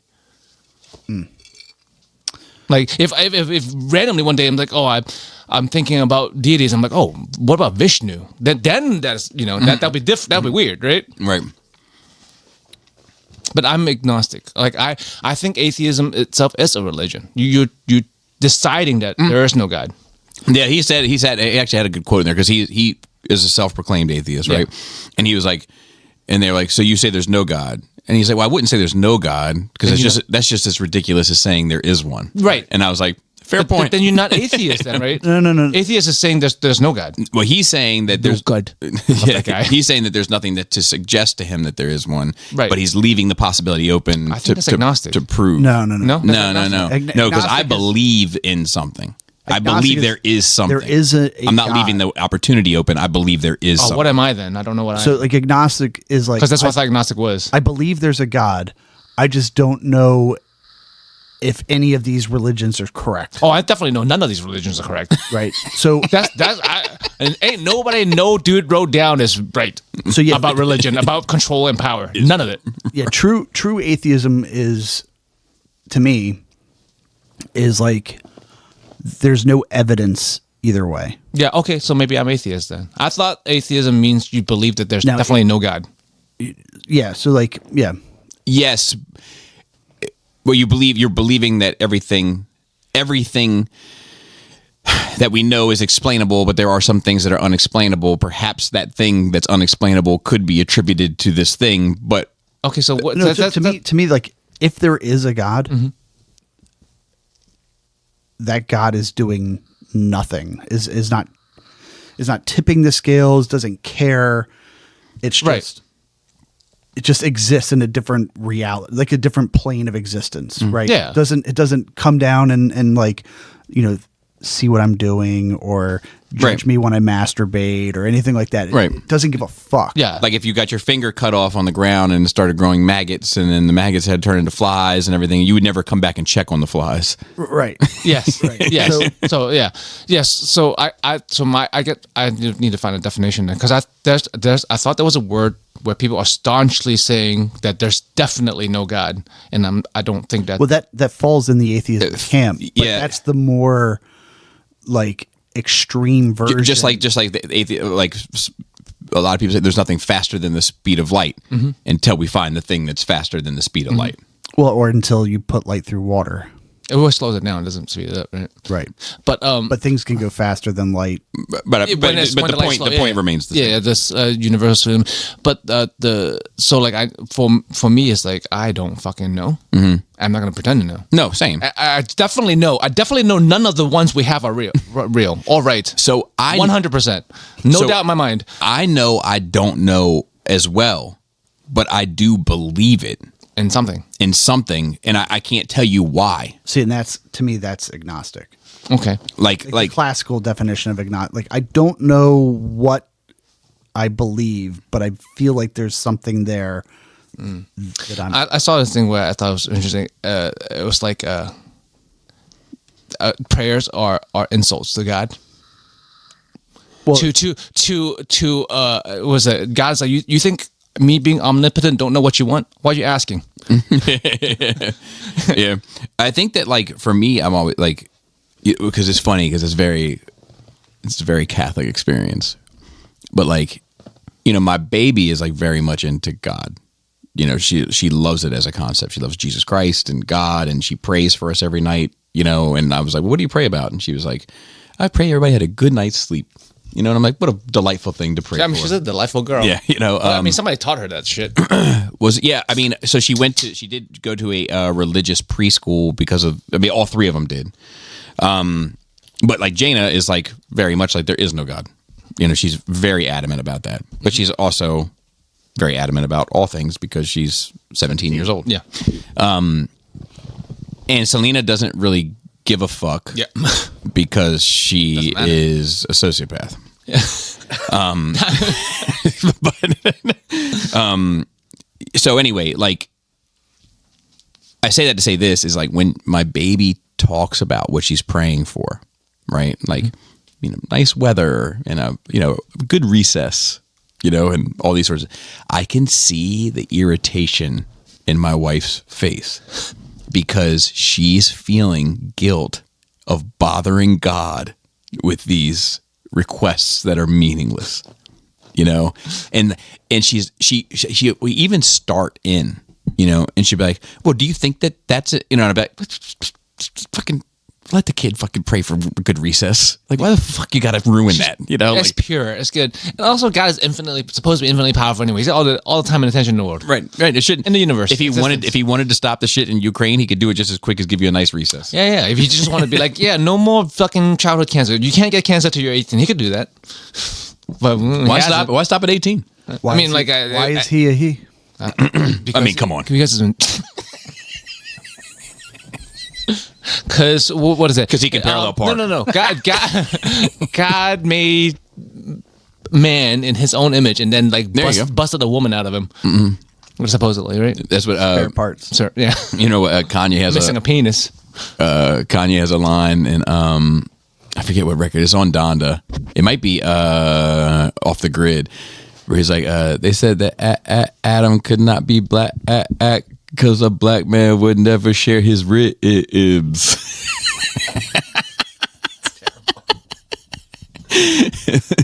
He's funny. And quiet these days. I think that means he's medicated. Yeah, it could be. I mean, it would be a much more interesting story if like all men had like one less rib on one side. Yeah. But is that the case at all? No. No. Maybe we had one extra. That's what you can't account for, Joey. They just didn't have fucking science back in the day. That's why they didn't have fucking anatomy or physiology or biology. All right. I can't Fucking imagine. idiots. I can't imagine what it would have been like pre-Newton, Galileo, all those, and then like lightning strikes. The good old days were the Oregon Trail, right? Yeah. Yeah, back when America was great. But like lightning strikes somewhere, and you have no idea about. Oh, it's Zeus, bro. Electricity, the clouds, energy. You have no fucking clue. It's just like, oh god, whatever that hit must have pissed somebody off. Like, holy shit. All right, let's get into notes. We can move through these pretty quickly. Rise of Merlin trailer. Boring. I do like the look of it though. For like 30 seconds at most, and I'm like, this is boring. You're talking boring. The story looks boring. Everyone's doing boring shit. It reminded me of like trying to capitalize off Game of Thrones. Mm-hmm. No, I think you're right. Very, very dark, And we've had plenty of Merlin, King Arthur stories that are decent enough. Patrick Stewart was there's one a lot of of medieval shit. I like that recently. Antoine Fuqua one. And I feel like most of the medieval I like the shit anime one. recently has been bad. Yeah. I like the animated one. Oh, yes. yes. Sword and Stone? The P. Diddy trailer. So that doc is out, by the way. 4 parts, that's out. So I You thought get the Netflix for it? No, we'll watch it. Yeah, I'll watch it somewhere else. So I thought the trailer was terrible. Yeah, Netflix. Yeah. Known for terrible trailers. So it's like, I don't know. So I heard a podcast that I listened to talk about it, They loved it. Yeah, I'm sure that the documentary is better than the trailer. Yeah, the But they trailer- said that But that's not a high bar. yeah, so so they were talking, and I was listening to them talk, and they were like after I watched this, I wanted to go to jail for a longer period of time, right? I mean, like, yeah, like he can be a monster of a person, but have broken no rules, Right, right? or not got charged for the rules he did break. Right, yeah. You know, that's my thing with him is like because judges can give you sterner sentences for things that are brought up in court that aren't necessarily pertaining to the actual Yeah, you're guilty of this, but I'm going to give you a punishment that would have been stricter. Yeah.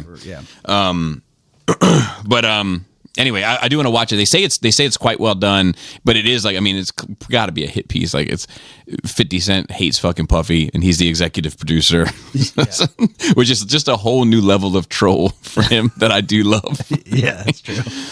And then Young Washington. So I watched this last night, and I had a strong reaction to it. It looks fine, right? But why do we always need to make? And so again, I know more about Washington than I knew about Garfield. Sure, same. Right? something about apple trees, right? Cherry tree. Cherry tree. See, I don't even. That's just how much I know. Wooden Newton was wooden apple. teeth. Yeah, that's yeah, the yeah. lore, right? Lord.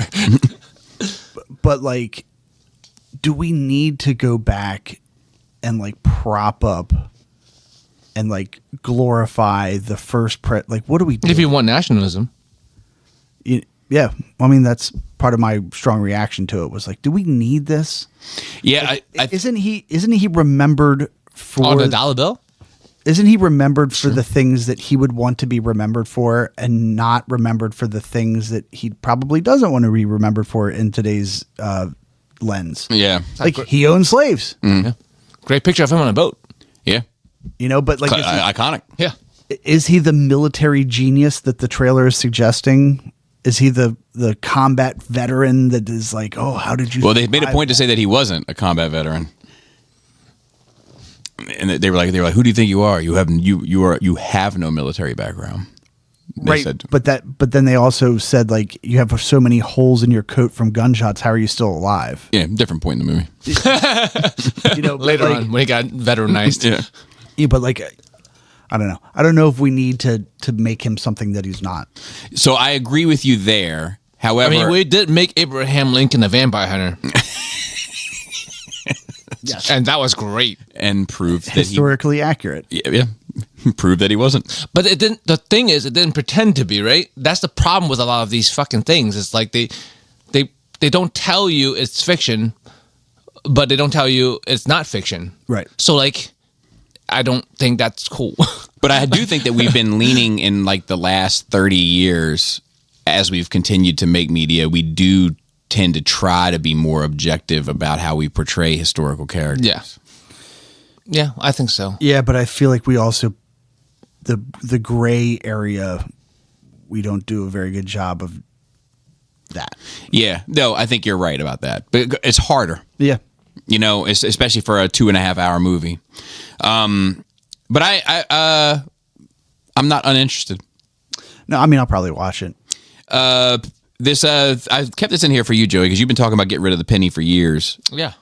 Thoughts on getting rid of the penny? I was ahead of my time. I'm sorry? I was ahead of my time. Ahead of your time? You were? It's fucking dumb. We don't Yeah. need it. What are your We thoughts haven't about needed it rounding up, forever. rounding down, and all that?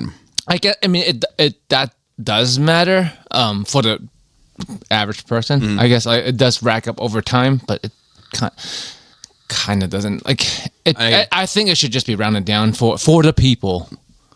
Like, the big companies aren't hurting for them pennies. Yeah. People could be. But like, the Or just don't price things that way. the problem with the penny, getting rid of it, in my mind, is that it works on a very limited scale. Of like, a penny doesn't matter to you, right? It doesn't matter to me. But if you were conducting 40,000 transactions a day, then a penny's a big fucking deal. But it's only so big of a deal. In terms of, If you got 40,000 pennies every day and you were to siphon that out, it's the whole thing of but like the problem is, you're getting 40,000 pennies on top of wherever else the fuck dollars you were getting out of. That 40,000 pennies, you don't fucking need it. No, but The reason you price shit $4.99 and not $4.99 is because we don't have a thing that's less than a penny. Like, you could have just made that shit $5 in the first place. right, but it was all manipulation. Why it's $4.99? Yeah, so stop that shit. Yeah, I'm with that. No, I'm just stop the bullshit. I just have in my heart that people are not going to round down for the people it's going to get. I know, I but agree. that's the problem. But that's what I'm saying. You should just fucking round down. But for the that's people. why I am against getting rid of the penny, because I know that this is not going to work out. But it's just losing us money in overall because it Do costs you more. think that you'll see the to make a penny fucking go away penny. in your lifetime? No. Me neither. But eventually it will. I mean, Yeah. they got rid of the equivalent in Hong Kong. That was a cent, and we got rid of that. I'd never seen one in my life. Over there, they did that. When? Sometime not that long before I was born, or even when I have to look it up. Yeah, I would love to hear. I'd love to know that. Growing up, that was a concept. Oh yeah, we used to have this thing. We don't have it anymore. and we What's the don't currency? fucking Is miss it the yen? That's Japan. Or no, what's the currency? Hong Kong dollars. We don't do Chinese. Well, they do exchange Chinese money. Hong Kong has its own currency because it's its own fucking thing. Yeah. I got real mad there for a second. What's the I got real fucking emotional for a second. I don't know. now. what's the I know. That's the fucking. what's I'm the not what's the gonna get into it. exchange rate? To US It dollars? used 7 to 8 Hong Kong. Well, I don't know currently. As far as it's been, it was around 7 to 8 Hong Kong dollars to $1. Okay.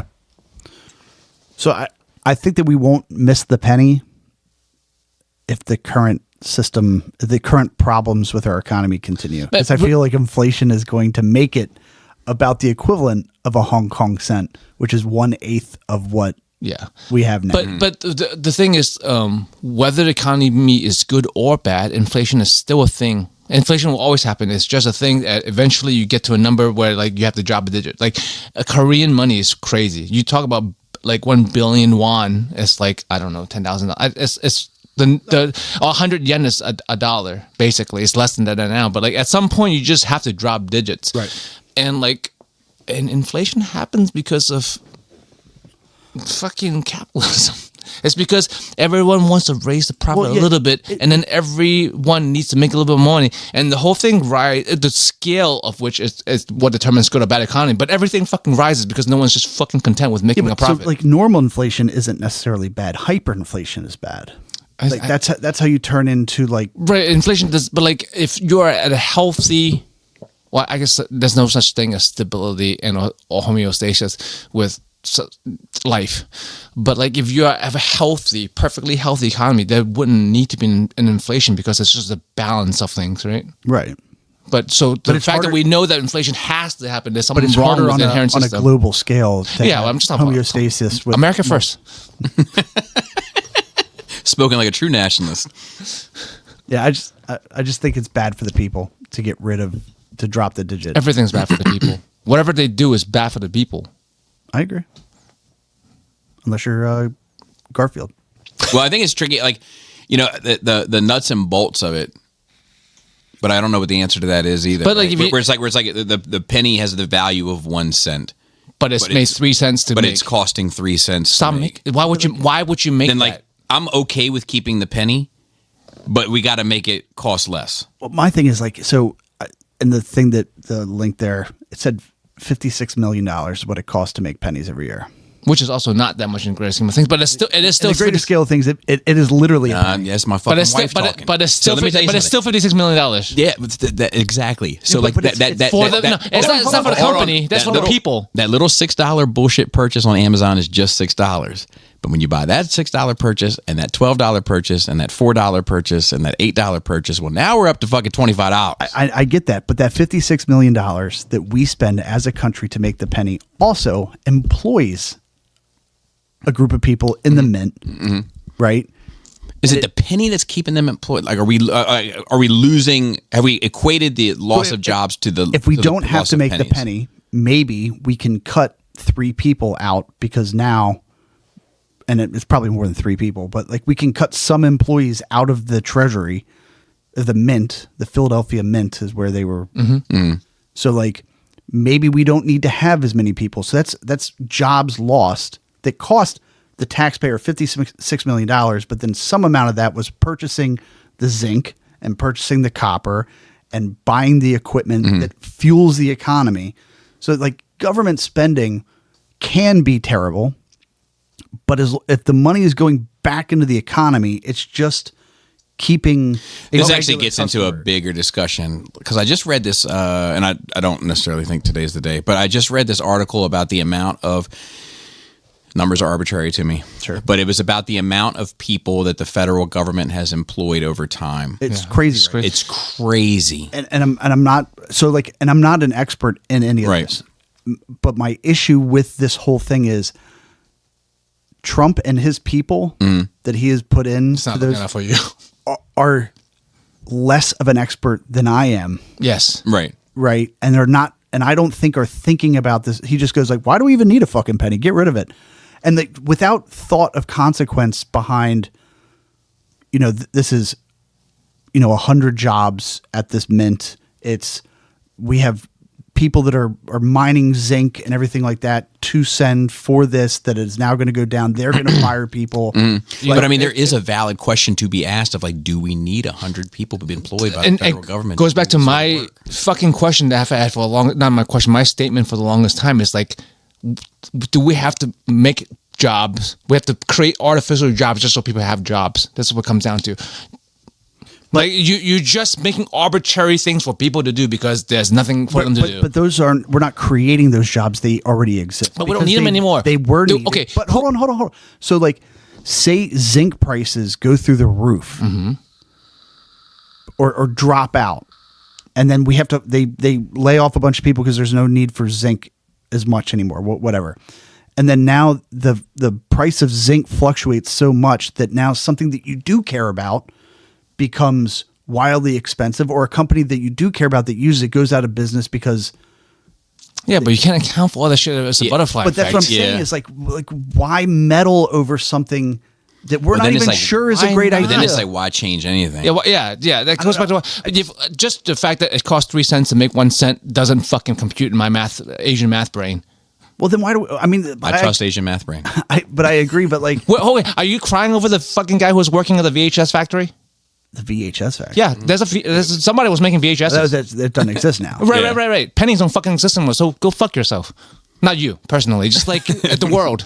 Yeah, like there is, and it only matters because like we still pretend that fucking paper currency, physical currency, is a fucking thing. Yeah, it is for the lesser, well-off people who depends on physical currency. But we've been leaving physical currency behind for the longest fucking time.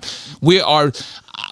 I don't know the last time I fucking handled physical currency. And I'm not disagreeing with you, but what I'm trying to say is that there are unintended consequences to all of these decisions. So if we got rid of paper currency and it was all digital, yeah, utopia, right? Except for the fucking government controls that shit, and they can fucking take it from you. But they can control the value of the dollar. But they control everything. But they control fucking everything. You can't fucking. It's like that's a bad example because it is an illusion. It's fiat currency. It's not fucking. It's not backed by anything. But if you hold the physical currency in your hand, they have to physically come and take it from you. Wasn't there physical time in like socialism, bad socialism time when people had wheelbarrows full of cash and no one cared because it wasn't worth anything because it's paper? Because of hyperinflation. But I'm saying it doesn't fucking matter if it doesn't matter. They have it. Right, but it hurts them too. What I'm saying is like if they can track every purchase that you make, because all of your currency, everybody in the world is digital,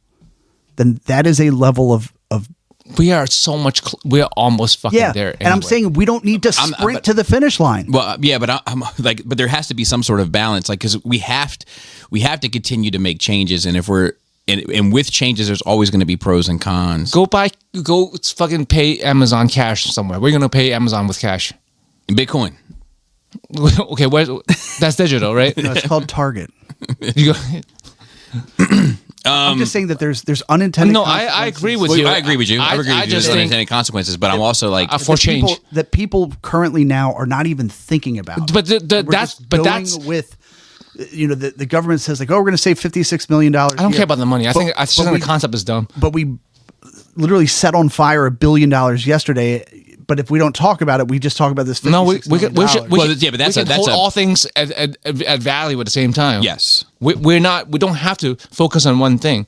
We're like everything matters at the same time. You can't just. I know that's what they're trying to do. People try to distract you with a thing so you don't think about that thing. But as a responsible member of society, you should be able to hold multiple things in your mind, right? And I just want somebody at the helm that is making decisions that affect all of us to think about how the ripple effect of this decision that we're making is going to, so that we don't say, and this is not the penny, right? This is we've gone beyond that, but at some point we're like, fuck, we shouldn't have done that. Well, it started this thing that we should have seen coming. I mean, that's every day. Unfortunately. Yeah, but I mean, there have been a lot of people nihilism in me, because I mean, even that, like the penny has almost been like probably since my high school days, like a bipartisan thing of like we probably should be phasing this out. Yeah, it's like people don't fucking when we're bad at phasing shit out. Like sometimes, like you take like the Biden pulling people out of Afghanistan, right? Like not exactly the best phase out that we've ever seen. No, one of the worst. But like sometimes, like it's just like.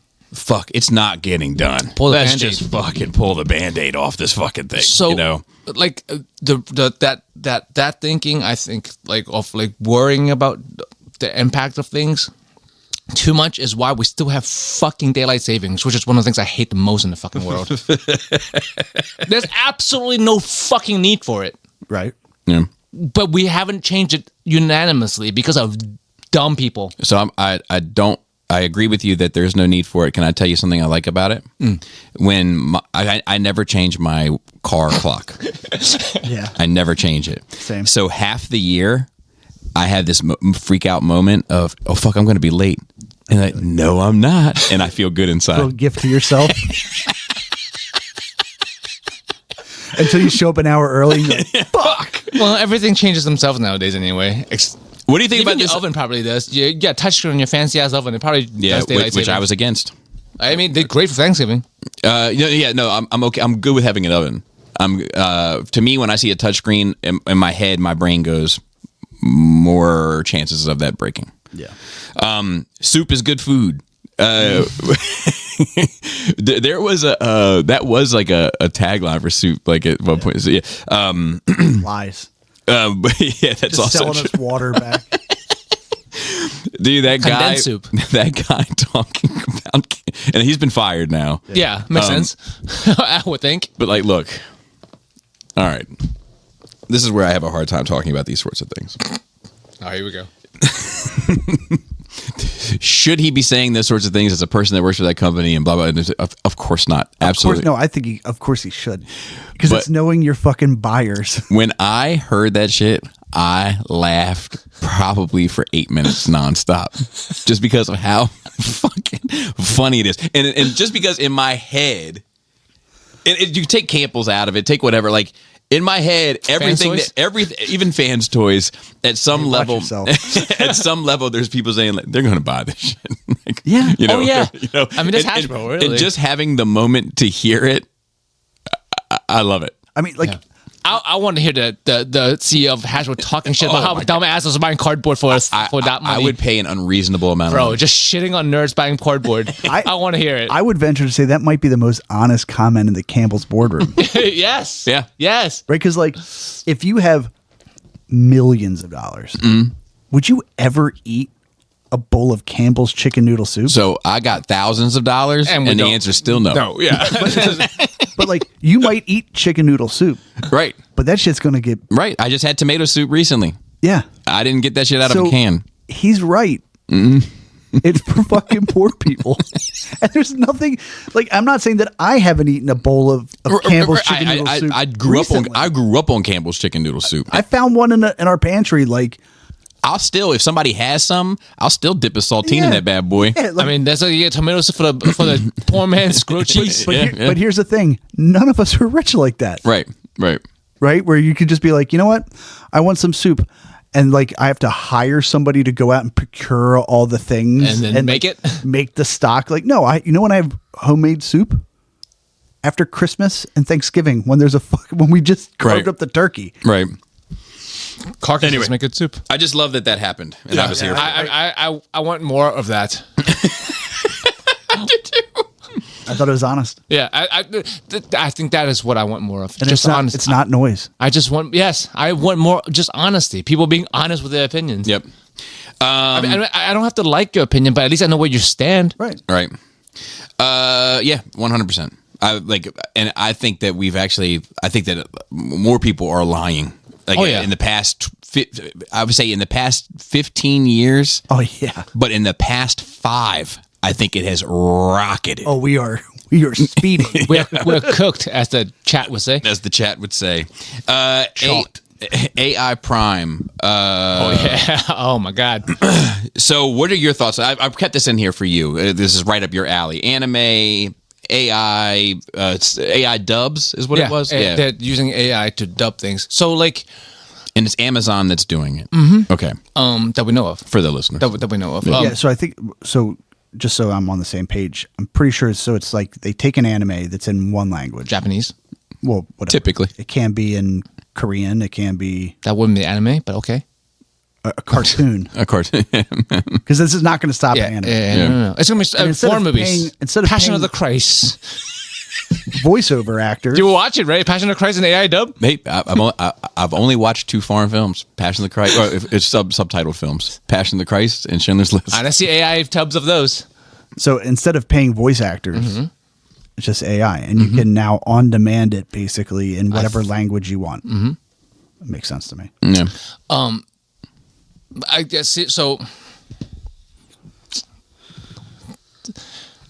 But the problem I have mainly with it is that the quality. Sure.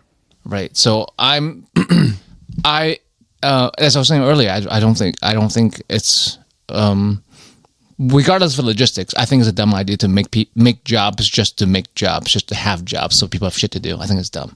But then there are jobs that are necessary because you need people to do it, right? We need people to fucking whittle fucking table legs or whatever the fuck. I don't know. You're right. Right. So acting so far has been necessary. As much as I'm a prophet of the faceless guy, I don't think actors need faces. I don't need them to be famous for their personality versus their work. I think actors need to be good actors. I mean, when I watch a piece of media, I need the actor to be good. I don't need it to be a specific person. Yes. There we go. Same with this. So the problem right now is that AI dub is not good. Right?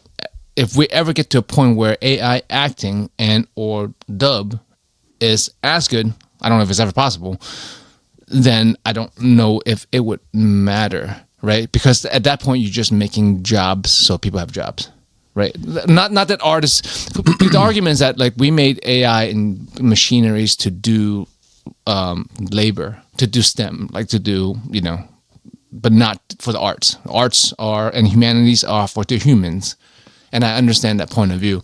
But if you can't tell what the product is at some point, then like you said, you can tell AI music, right? And some people can't. Yeah. Right. And images especially. But I have been tricked. I don't want to make it seem like I'm like invincible to the shit. Okay. But generally speaking, I'm like, this ain't right. Right. So, yeah. Okay, but there is a questionable point. Right. So I don't know, man. At that point, what if the end user can't tell the difference, you're just arguing for the sake of arguing. Principle, I guess. For the principle, you don't even fucking know. What like a lot of like I was talking about last week with talking on the phone with customer service. I know it was AI. A lot of people don't. Right.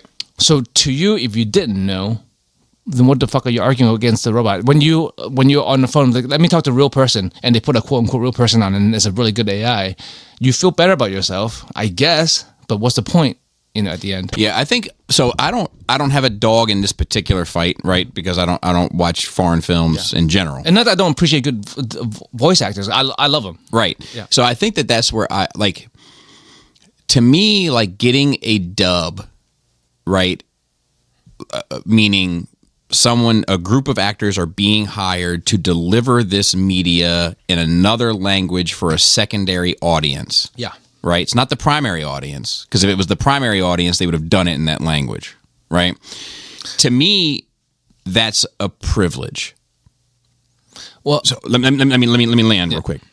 So I don't necessarily hold a company accountable the same way, because they're like, look, we're hiring the voice actors to deliver this to our primary audience in the manner it's intended to be. And then we're going out on a limb and providing this additional service for our extended audience for ease of palatability or digestion, right? So you don't have to read this movie. So like, I'm kind of because this AI shit, we're all living with it, we're all growing with it, and we all have to come to terms with how we feel about it and where we draw the line or whatever the case may be to us. For me on this one, right now, the way I sit on it, is, so to speak, is I'm okay with this once the quality gets better. Yes. Because they are delivering their intended media with the talent and artists to their audience, and then this is an addendum to it. It's an added extra bonus feature. I have an argument for that. I'm good with that, but I'm done. Is what I'm saying. Yeah. My point, the difference is everything's made in their native tongue because that's just the most convenient things, right? Correct. But that doesn't mean that's an intended audience. Like anime is meant for worldwide, but they make it with the native tongue first and foremost, because you have to make something, right? You have to make something with words. You're going to use the native tongue. But no, that's not. I mean, it might be true with anime, but it's not necessarily true. No, there's I'm plenty saying, of French films that get made in English because they are focusing on a primary market. Yes, but what do you say to the items, that media that were meant for worldwide release, but are made in the native tongues by default? Shouldn't they? Do they hire? So I think this is a secondary conversation to the AI conversation, but I personally would always argue that even though it's your native tongue, those people that speak your native tongue is your primary audience. So Final Fantasy VII, the game, when they made it for the world audience, right? It's released worldwide, and they had English and Japanese cast. So, in future times, right, you can save money by hiring just the Japanese cast and stuff like that. Let me get clarification, because I might be wrong on this. Because with that example you just gave, I agree that they're not saying there's one primary audience, because they're hiring both. But and let me get clarification. Yeah. When these anime companies are producing these films, they're hiring both casts at the same time. A lot of times nowadays. Okay, so in that case, I would say stay that way. Stay that way. But I do think, correct me if I'm wrong, I do think there are times where they release an anime, it becomes insanely popular. Yes, they want to get the West on board, and then they release it in a dub. In that scenario, I'm okay with it being AI. The slippery slope would be, and obviously I'm a pro AI kind of guy, but the slippery slope would be like, fuck it, we animate, and then we just AI. We don't hire anybody. We just AI voice everything, and then we don't even hire animators. We just AI animate, and I mean, we're at the point. There have been animes and other things like Magic, who's been like, wait a minute, there's a touch of AI in this, and people have to admit, there was a touch of AI in this. So at some point, like maybe you need a source material like One Piece or whatever, the manga drawn by the guy, and you feed the whole manga into a machine, and the AI just spits out the anime. Yeah, I would draw a line far before that for my own personal spending. In this world where we're allowing a company to save money and use AI for the English dub or the Spanish dub or whatever, are we getting to pay less? Who knows? As a consumer, I mean, I wouldn't say that you were entitled to. No. Because so let me say this: like if I'm making a review, right, and my primary audience, according to my analytics, is Western, UK, Australia, Canada, and America, almost like you could predict it, right? And if I got big enough, so to speak, where they were like, look, you have a huge German audience, I would be like, well, look, I'm not going to hire people to voice over my voice to do German for this review. But if there was something I could plug into AI to appease my German audience, I would do it. Because subtitles are already that way. Subtitles AI generated. Sure. So I'm just saying. So say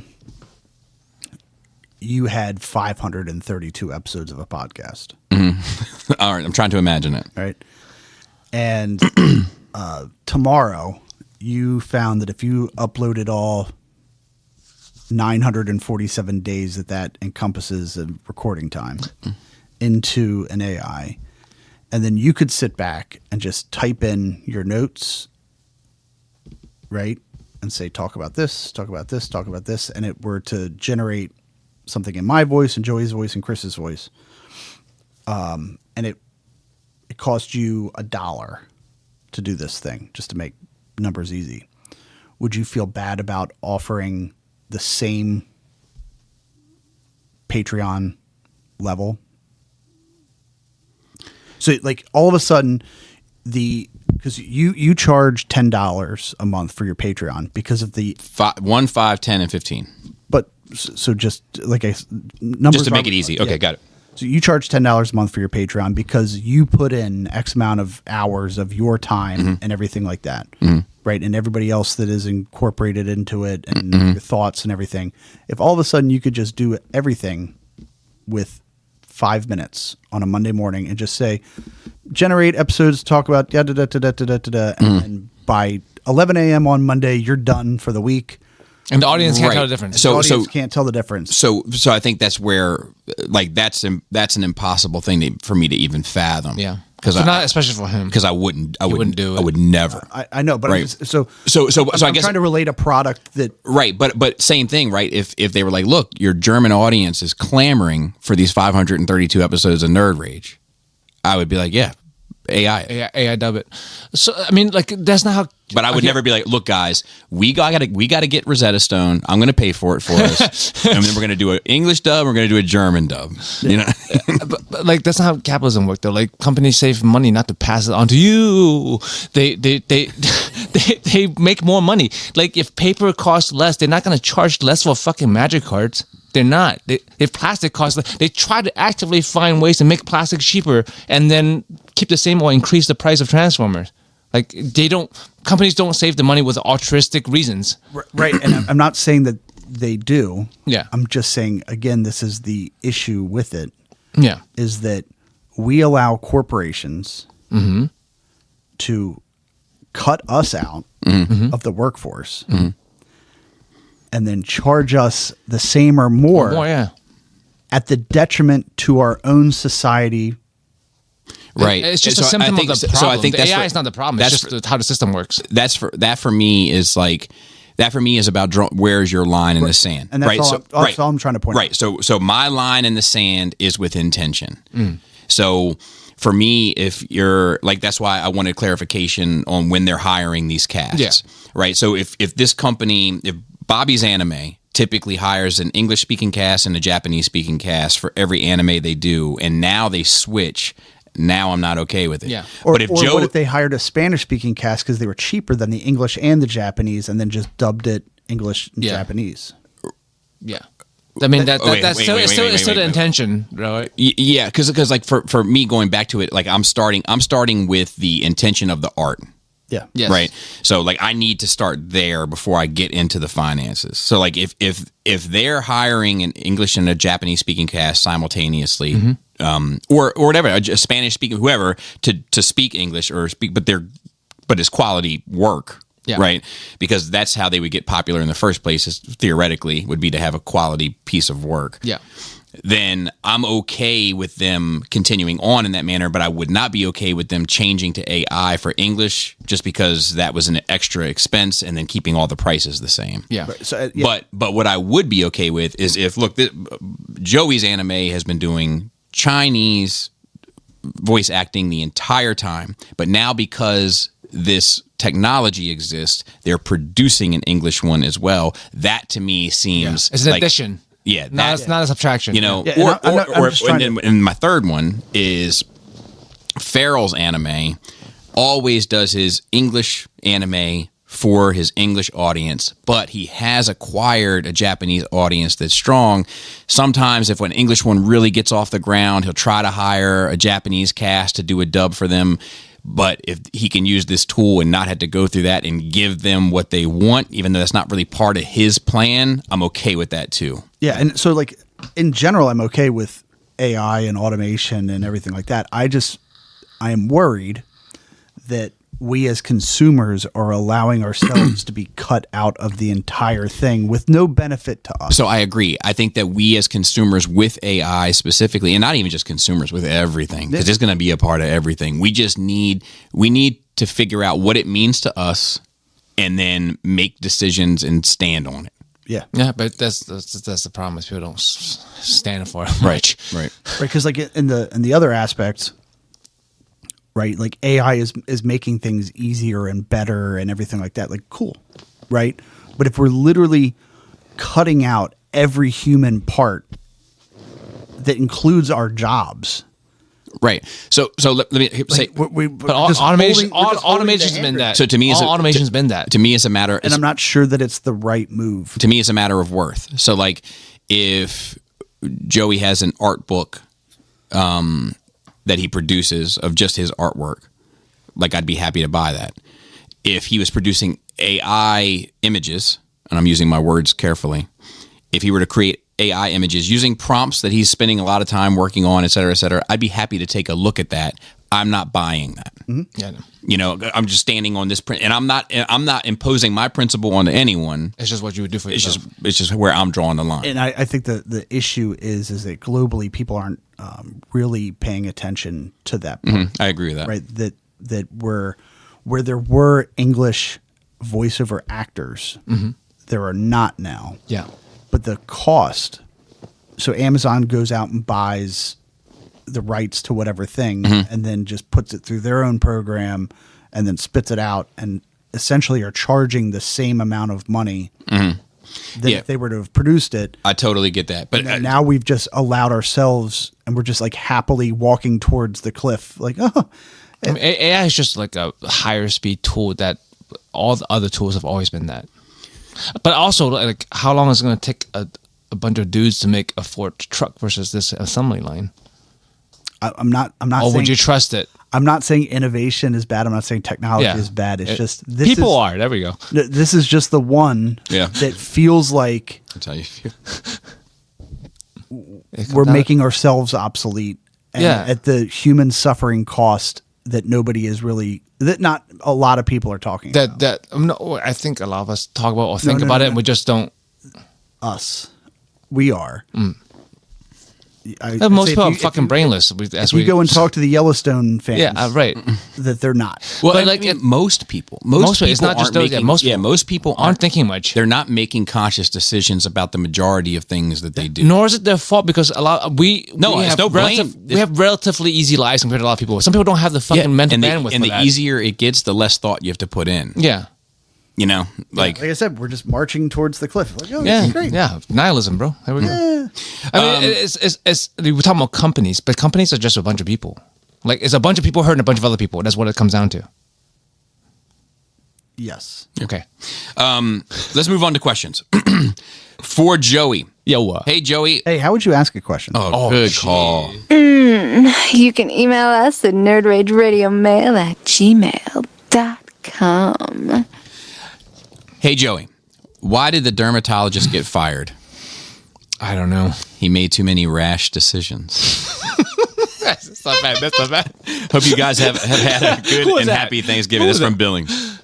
Thanks, Billings. Hey, Joey. I have the good ones. Oh, come on. Did you hear about the geneticist that died in Japan? Like a bunch of them? No. They were fucking around with splicing DNA of multiple creatures together. And they decided to do crab DNA with cheetah DNA, and things got sideways on them real fast.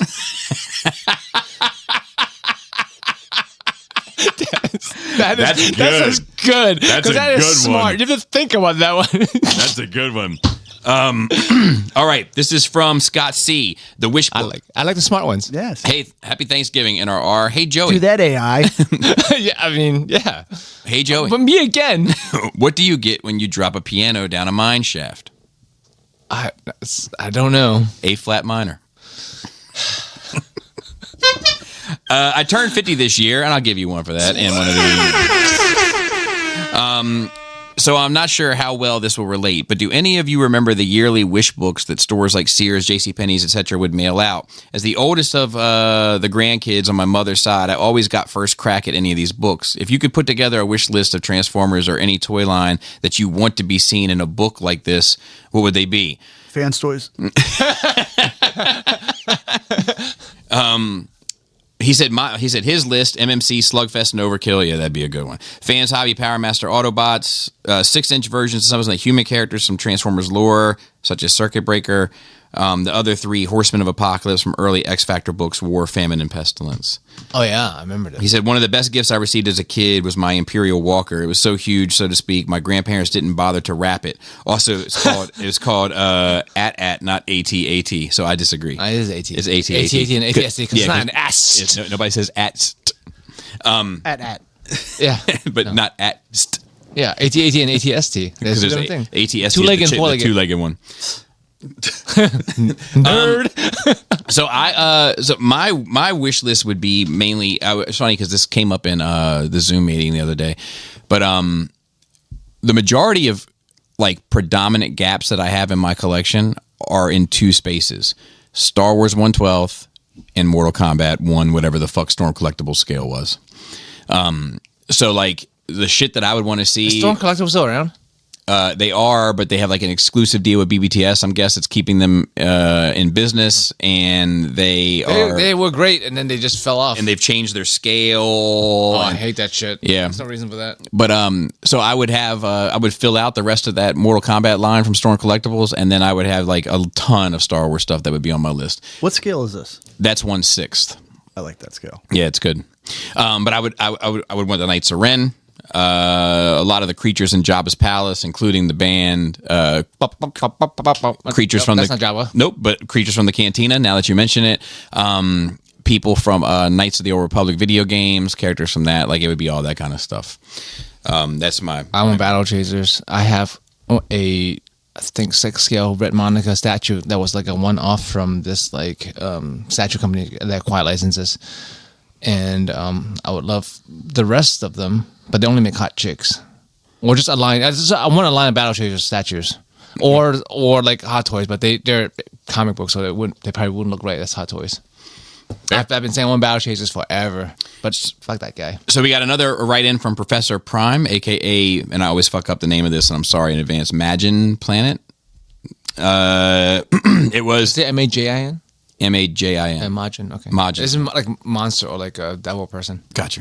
Hey, Nerd Rage. It has been a few weeks since my last email. I was listening recently when Joey mentioned he was done with buying Magic and planned to just make his own cards from here on out. That caught my attention because I am in a very similar place. A little context. I've been playing Magic the Gathering since the early days. Wizard! I sold my original collection in 1997. Oh, man. If you still had that right now, you could retire maybe. It was not much at the time, but looking back, I wish I had kept it because I had quite a bit of Power 9. Oh, my God. I got back in the game in 1999 near the end of high school, and I've dropped out 3 different times over the years. This Magic and 40K are like that. I slowly worked my way back into the game in 2016. I've been taking breaks, but never sold anything again. Lately, though, I'm having a hard time caring about the current sets. Yes. Final Fantasy and Spider-Man are fun, I suppose. I agree with you about them forgetting the lore and the odd factor of having Sonic, Transformers, and Tifa all in the same deck, which feels like Fortnite. Yuck. So, Joey, I am curious. You touched on some of the reasons you are not buying and are now making your own cards. I find it amusing now that it seems more people are into allowing proxying, whereas back in the day, proxying was frowned upon. Do you think that switching to focusing 100% on just IP killed buying Magic the Gathering? No, I think it's the other way around. I think Magic opened the door for that, and then because it was none of that. Like, not really. It wasn't popular. Like the making, like forging cards, yes. Like pirating cards, basically. You're reproducing cards without buying them. That's more normal. But nowadays, people making themed decks is just it's a sign of Hasbro not taking care of their IP, right? That no one cares about the Magic world anymore. Where we used to. There used to be novels. There used to be a storyline. We used to care about characters. And now it's become like Batman. They put Jace in everything. Like Jace in the cowboy hat. Now he's a cowboy. And Jace in the fucking detective hat. Now he's a fucking detective. Because Jace is a popular guy. I'm picking up the context. Yeah. So no one gives a shit anymore. And then they themselves introduce technically Proxies with 30th anniversary. And then they introduce all these crossovers, which were not legal, but now they're legal. So like they're doing it to themselves. Yeah, they're telling people, "Hey, look, you can use other IPs that you like. We don't care about ours, and we'll sell other IPs, and they're okay." Yeah, so I would say like it's flooding the market with too many new things. Yep. Right. So you can only care so much, and then the crossover stuff is just opening the door for. Well, why haven't they done a crossover with this? Exactly. And like I love I like the gameplay. The gameplay is fun, right? And it's what we know. But there's other games and they're popular. I just don't know them. Like Yu-Gi-Oh is very popular. One Piece is extremely popular now. But we all know how to play Magic. And if you like Magic, you probably like other nerd properties. Mm-hmm. And if you care about aesthetics or theme at all, you would want your whole deck to be up from the same fucking thing. So and the only way you can do that is to proxy. So, like, if you don't want your fucking Optimus Prime with your fucking Batman, then you have to make your own Batman or Optimus Prime deck. So he goes on to say, I grabbed 2 Spider-Man bundles a few weeks ago, expecting the usual $49.99 tag. No. Seeing them ring up at almost $85 each was a shock. Yeah. Booster packs used to be $2.99. How far we've fallen. Yep. For the group, I have a related question. Do you think the grading craze is affecting the overall collectible market? People are grading sealed video games now. What is next? Graded graphic novels? I do not own a single graded item and never plan to. At this rate, someone will try to slab a Fans Toys figure and display them in a DTOF without using risers, by the way.